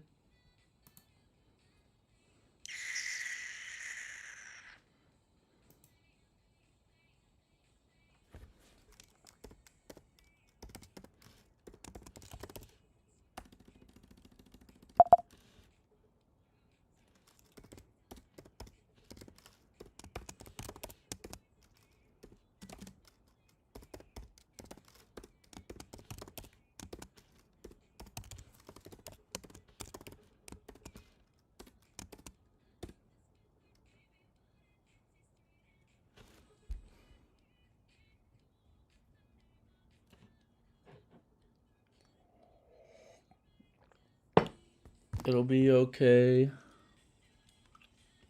Spin that record, babe.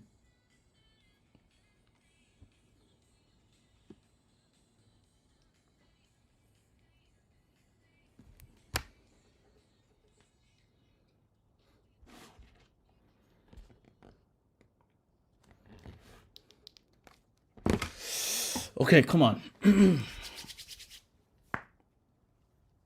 We'll be back in the club. Side to side, side to side.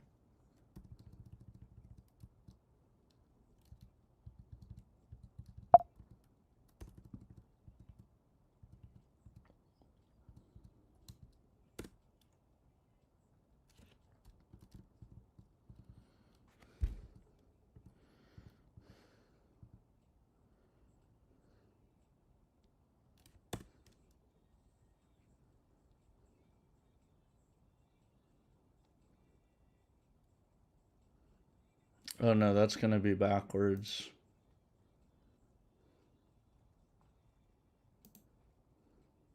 So sectors is 2/3 of the way complete.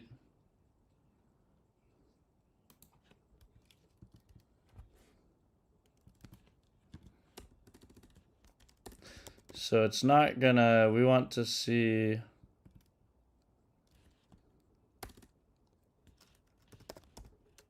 I want to do the reverse.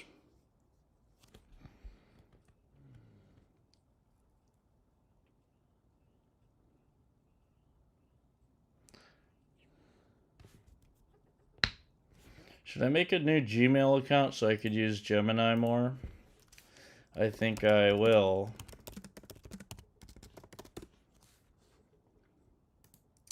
So this is kind of boring, but I don't want to share this publicly, so I'm going to make a new Gmail account.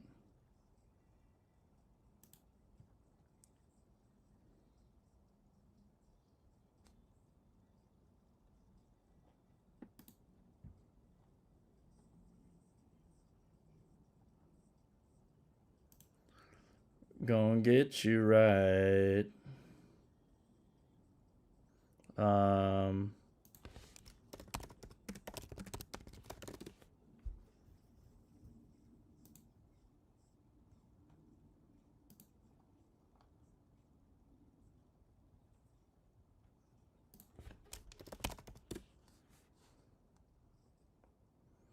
Mommy on fire. Psh, red hot.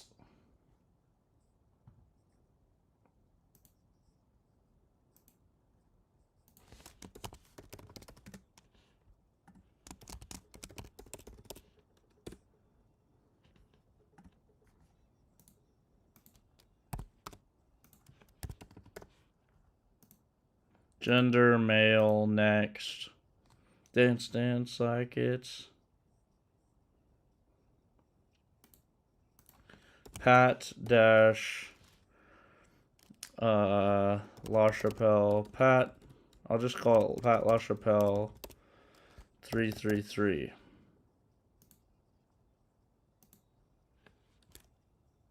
Pat LaChapelle.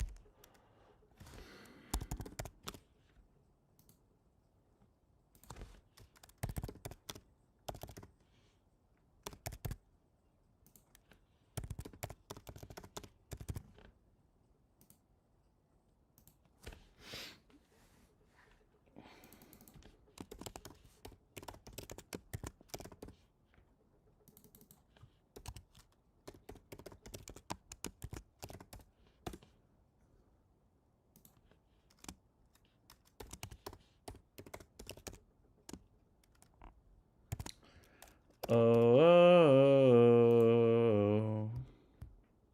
Scan the QR code with your phone. God, they really make it a pain in the ass, huh?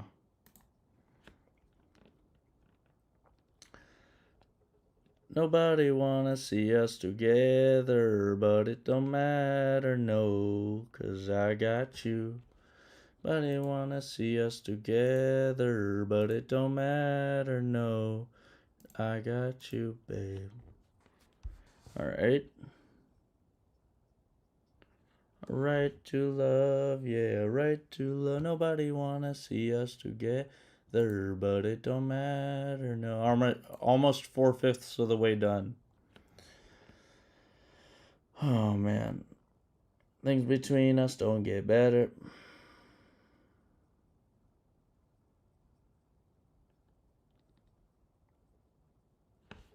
All those lies.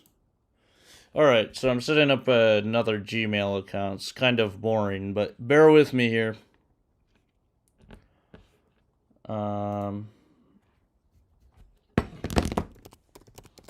Nobody wanna see us together, but it don't matter, no.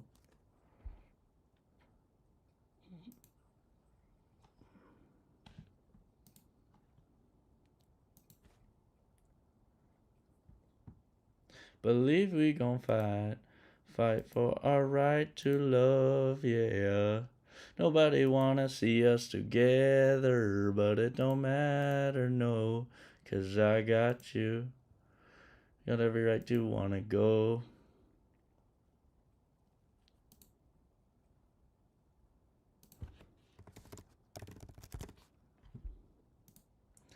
has been off the wall. All right, now I have a message. It's taking forever. All right.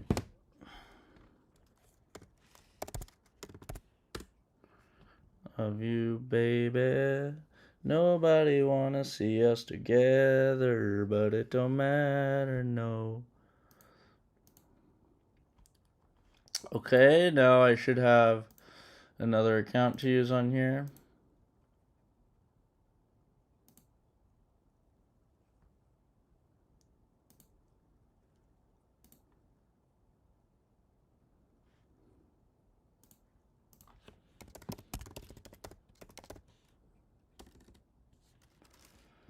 Oh,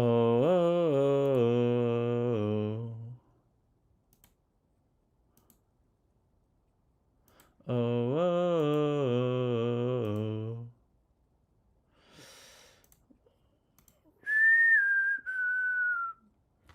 Are those returns? Wait, or what returns? What do you mean? This thing? Or, yeah, what do you mean? Or what returns?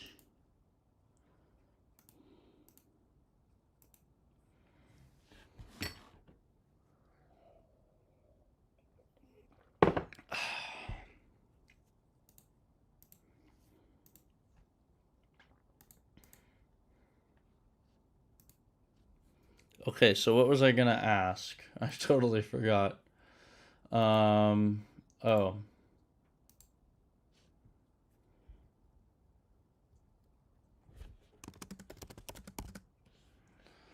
guess there's nothing really to ask.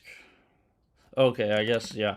So I have OHLCV for each date.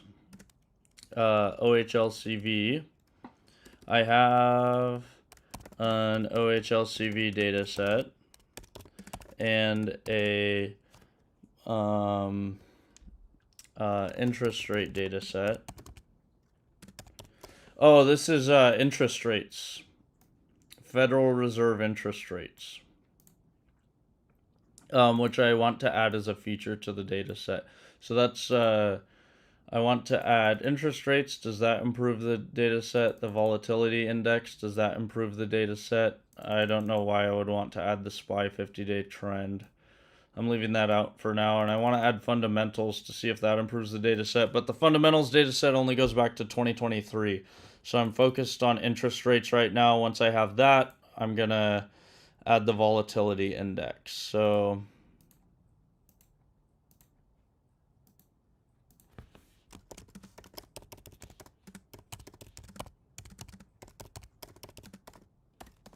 do interest rates as a feature improve the data set?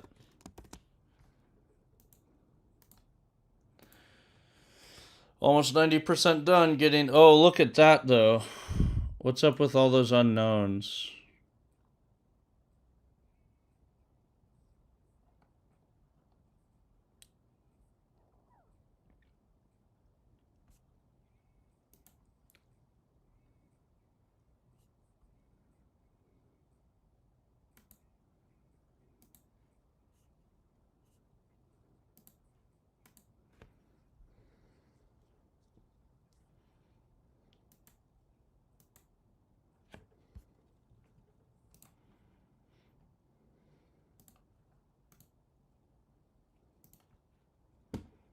Okay. Back to the AI. I have an OHLCV and an interest rate data set.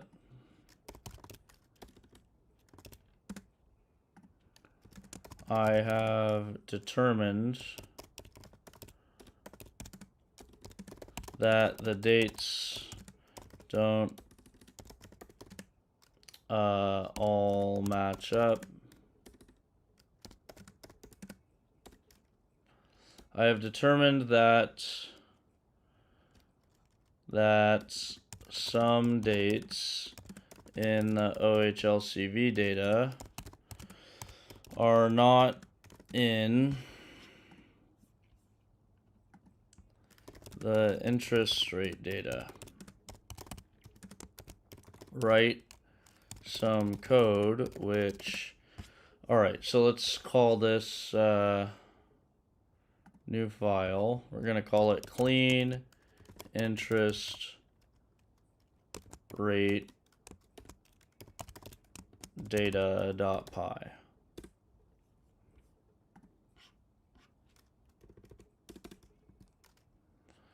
Script for cleaning up interest rate data so that it contains all dates in the OHL CV data.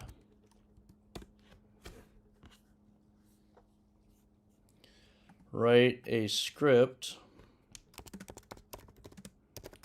which adds rows for the missing dates. It should fill the value from the most recent date. I have I have several columns for different terms in the interest rate data set. Good night, sir. Night, night. Night, night, sir. Night, night. Catch you later. Thanks for watching. Adios. I have several columns for different terms in the interest rate data set. Your logic should account for this.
All right, so all OHLCV dot CSV dot feather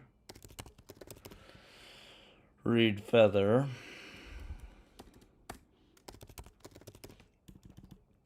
and then rates data is PD dot read CSV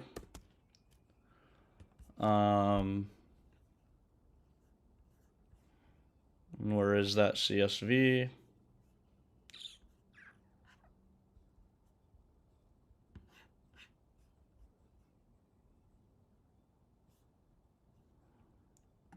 Treasury rates.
Okay, cleaned rates.toCSV.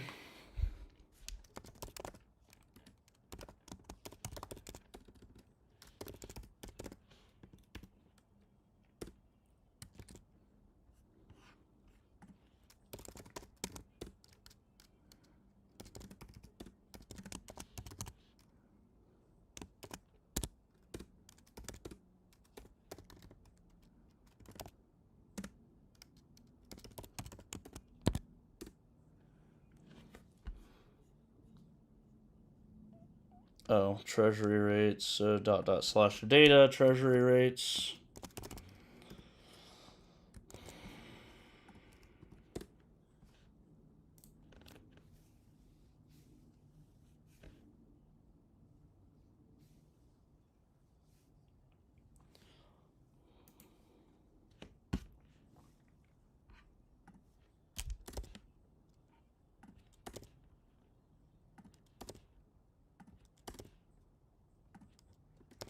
So I have to fix all these keys real quick.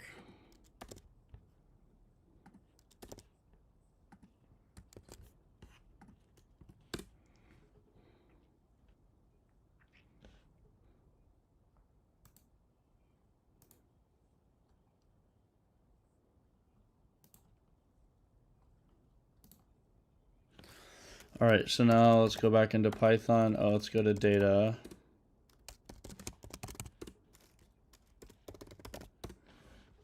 Put this back in.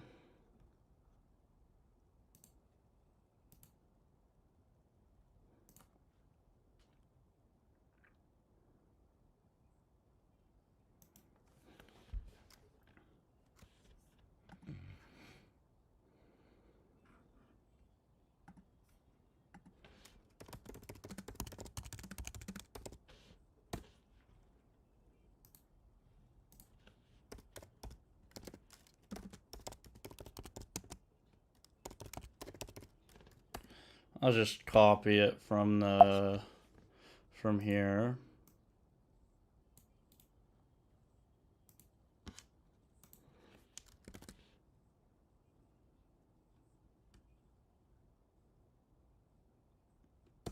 Oh.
Okay, so now we could say df of date is equal to pd.datetime.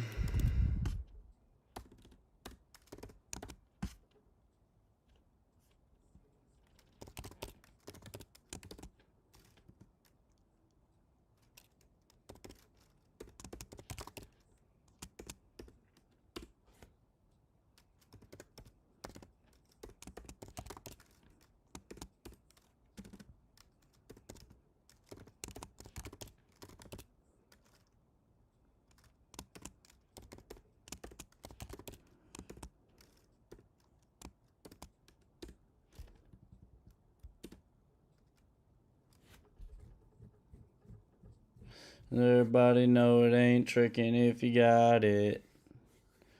Go in your wallet. Banks in my pocket, 5'6", rides with rims and a body kit. You ain't gotta downgrade, you can get what I get. My chick could have what she won't.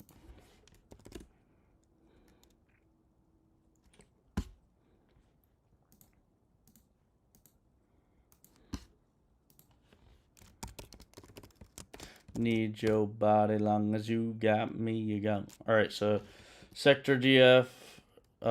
So we're gonna say len of sector DF where sector DF.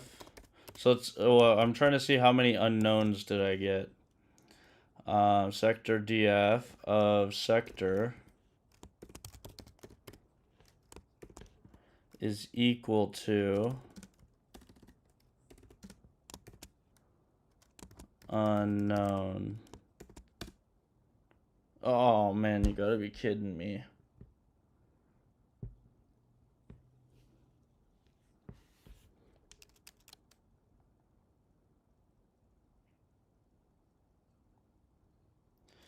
Wait, why do I have 19 million rows? Why do I have 19 million rows?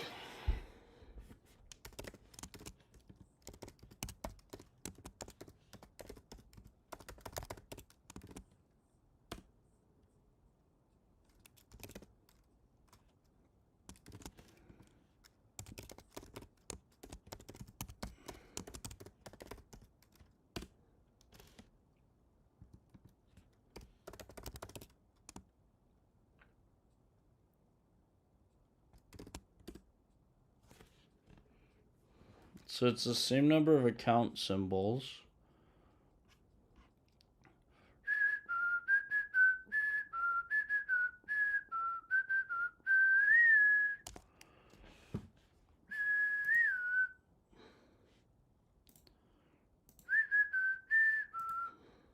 Why is this not running? Do do do do do do.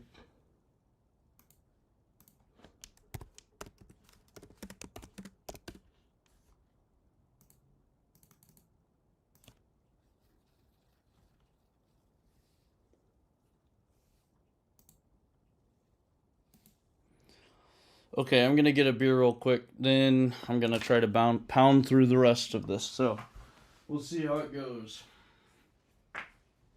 Hi, buddy. I'm just getting a beer.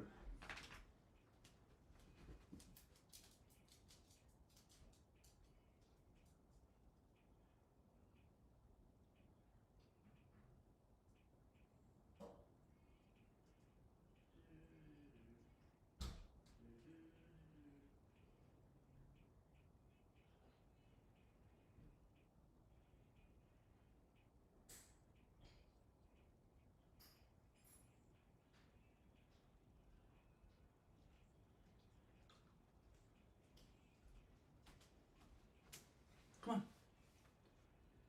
All right, stay there if you want. Yeah, come on, come in. Come on. Okay, I'll leave it slightly ajar for you.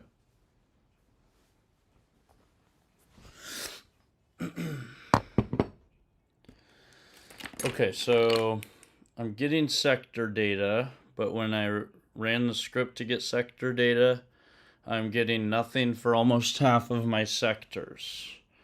So that's the first problem. Oh, that's here. This isn't running.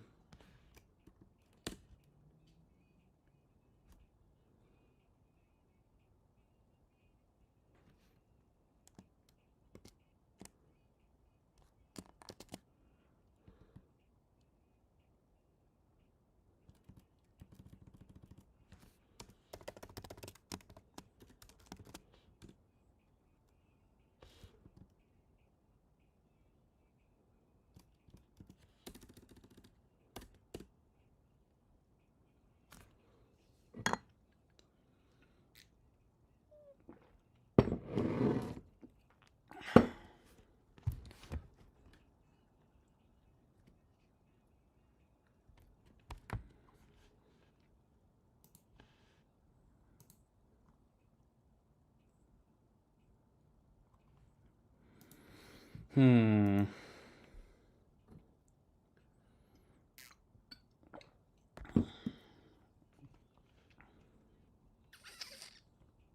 All right.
Come on, I need some data so I can do this test tonight. I want to try adding at least one feature to my code tonight.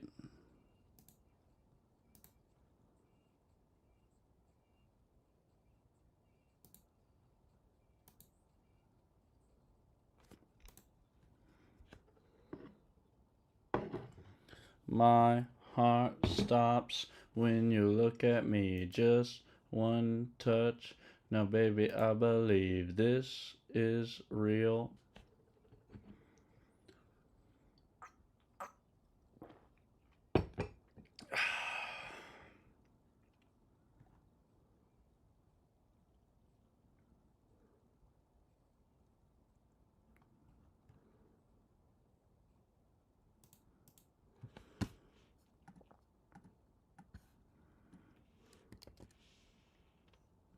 Oh no, keep that. Rewrite this guy.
Okay, now let's look at it and see, do we have all...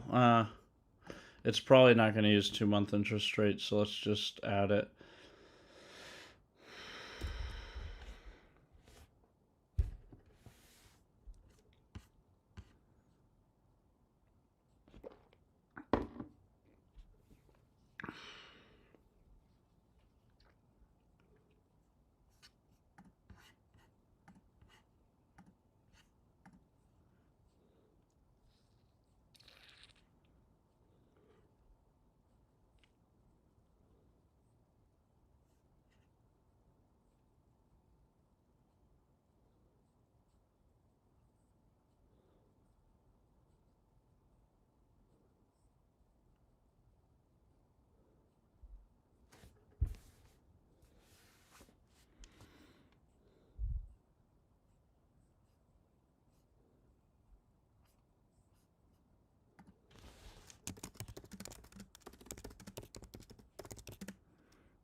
Okay, so let's give it feature engine.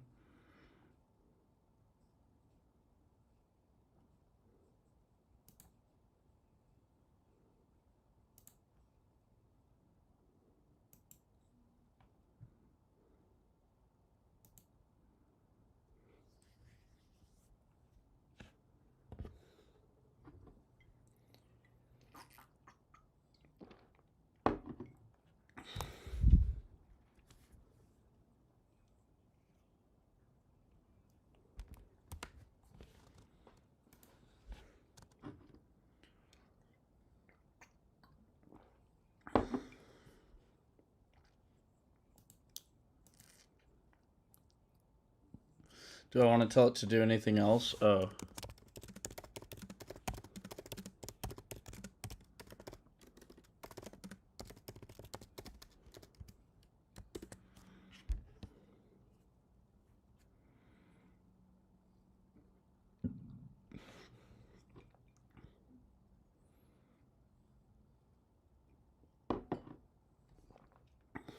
Because...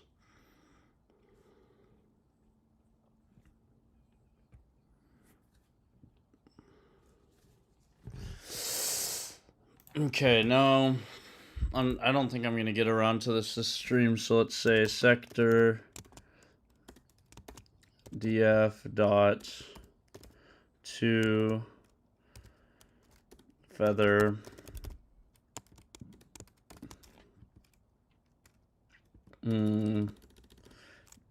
I could save it as a CSV. It's not going to be that big. Dot slash data slash sector info dot CSV. Okay, let's make sure we have it.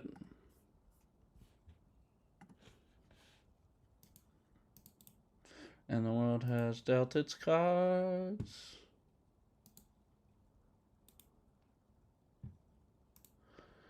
Because when the sun shines, we'll shine together.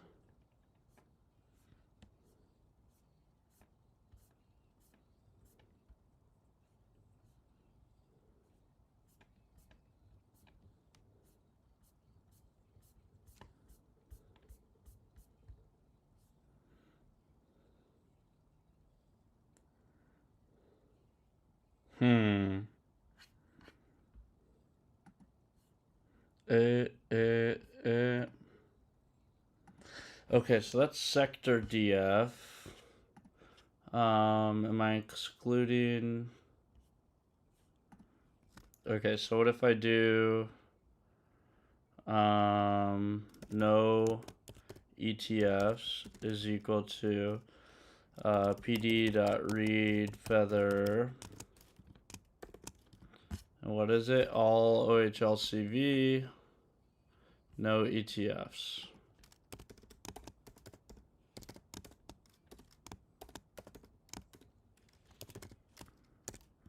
Okay, it is now midnight. It's in data.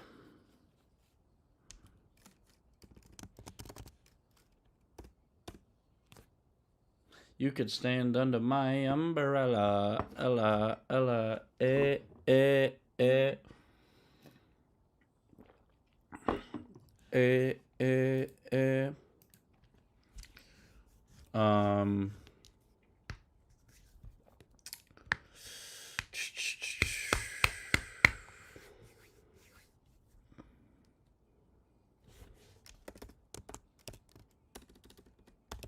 So what's the length if we do no ETFs dot account symbol dot unique?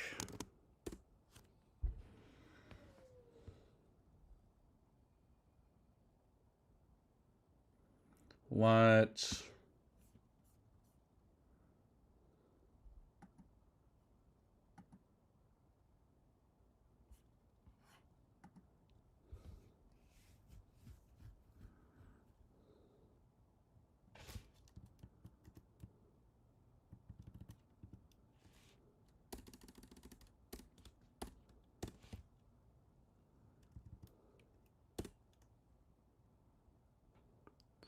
Well, there's 19,000 in all. So is there 12? Seems like it's using the no ETFs data. Yeah, I don't know why it's doing that.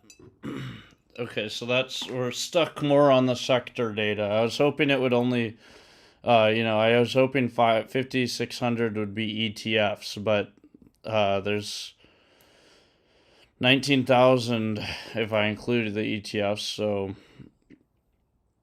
I don't get that.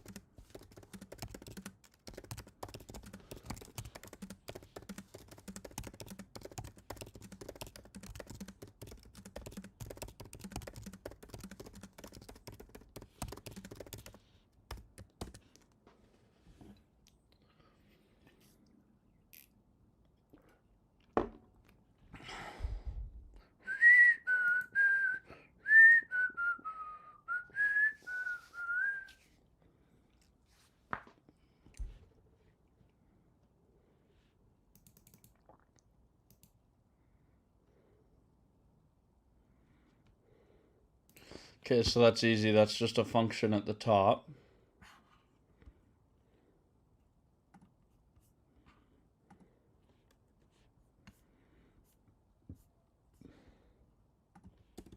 So let's add a function.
Well, I mean, yeah, when I add it into the model, I want to do that. Oh, man. All right, so if you're just tuning in, here's where I'm at. I'll go over it briefly. This is my goal. So first goal is beat the S&P 500 by a significant margin. It should work in all regimes. The second goal is create a usable Python tool that anyone can use to generate their own models. This is the outline. I'm, isolating a stock universe from all my stock data, feeding that into the returns model. It'll train the returns model, and then I'm going to feed the successful returns model into the portfolio model. This is the first version of the model that I did. I found some portfolio strategies which worked, but it was very fragile. So I knew I needed to go through and explore everything extensively. Before I did that, I had to clean up the database. I incorporated all of these features, and then recently I've got this really good model which is working. So now I'm seeing if I can improve it. And right now I've been trying to add sector data, but that's not working because it's missing 5,600 sectors. And so now I'm trying to I've got the rate data. I want to incorporate the rate data as features. So that's what I'm trying to do right now. All right, so let's pull the AI back up. A cyclone, night long.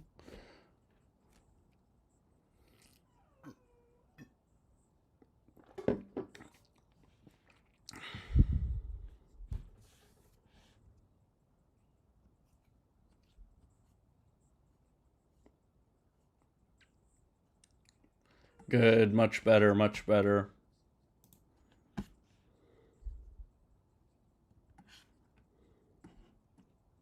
Well, what the hell?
Hmm.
Yeah, that's way easier. Nice. Further than this.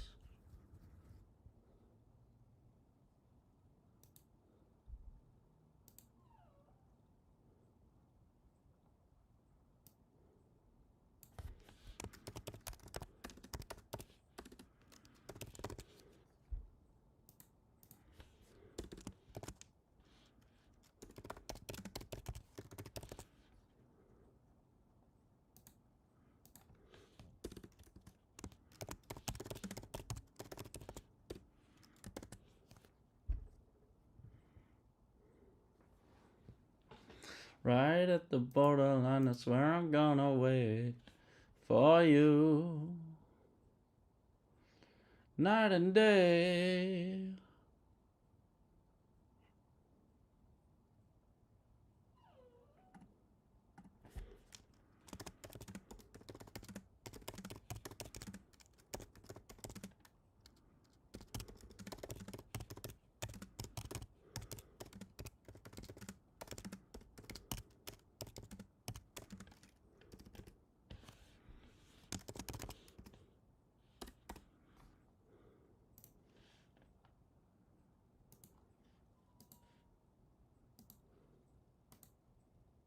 Clean interest rates.csv.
Just you and I.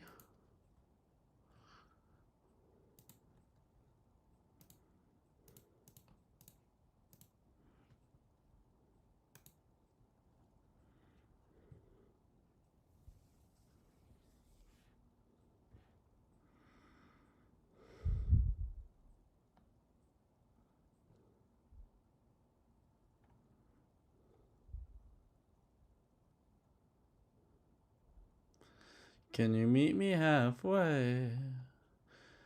Can you meet me halfway?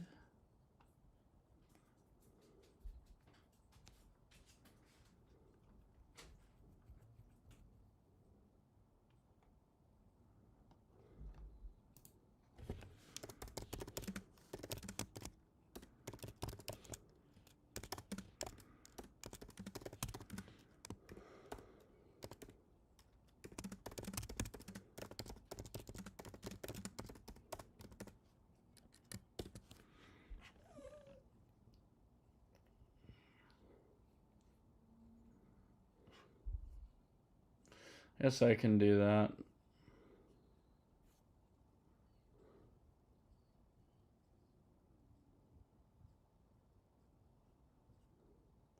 Looks fine otherwise.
Hey, buddy.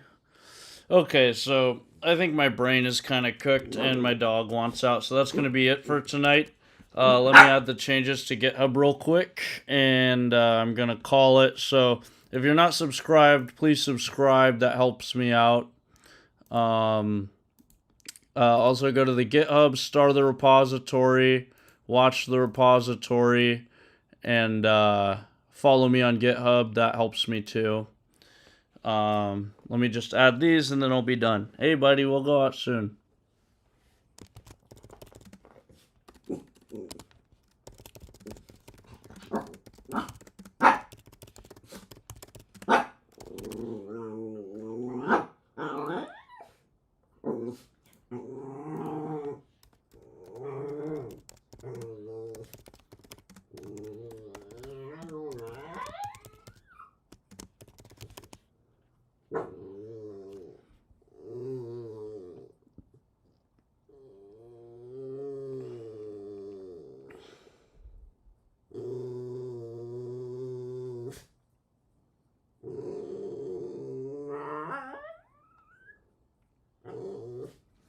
Data retrieval. Just a sec, buddy. Pull rate data, clean rates, data retrieval / clean interest rate data. Where's the, oh, here. Okay.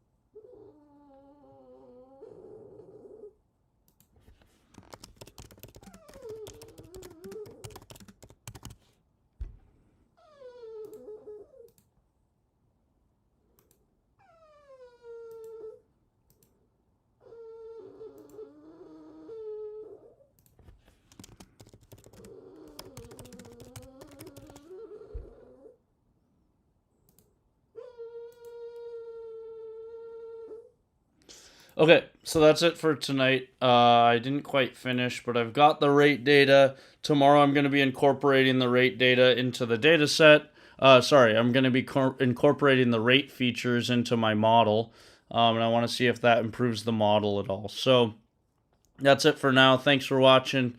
Have a good rest of your night. Adios. Subscribe.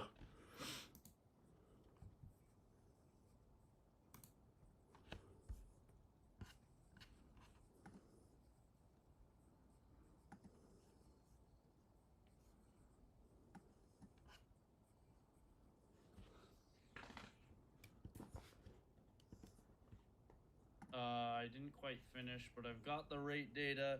Tomorrow I'm going to be incorporating the rate data into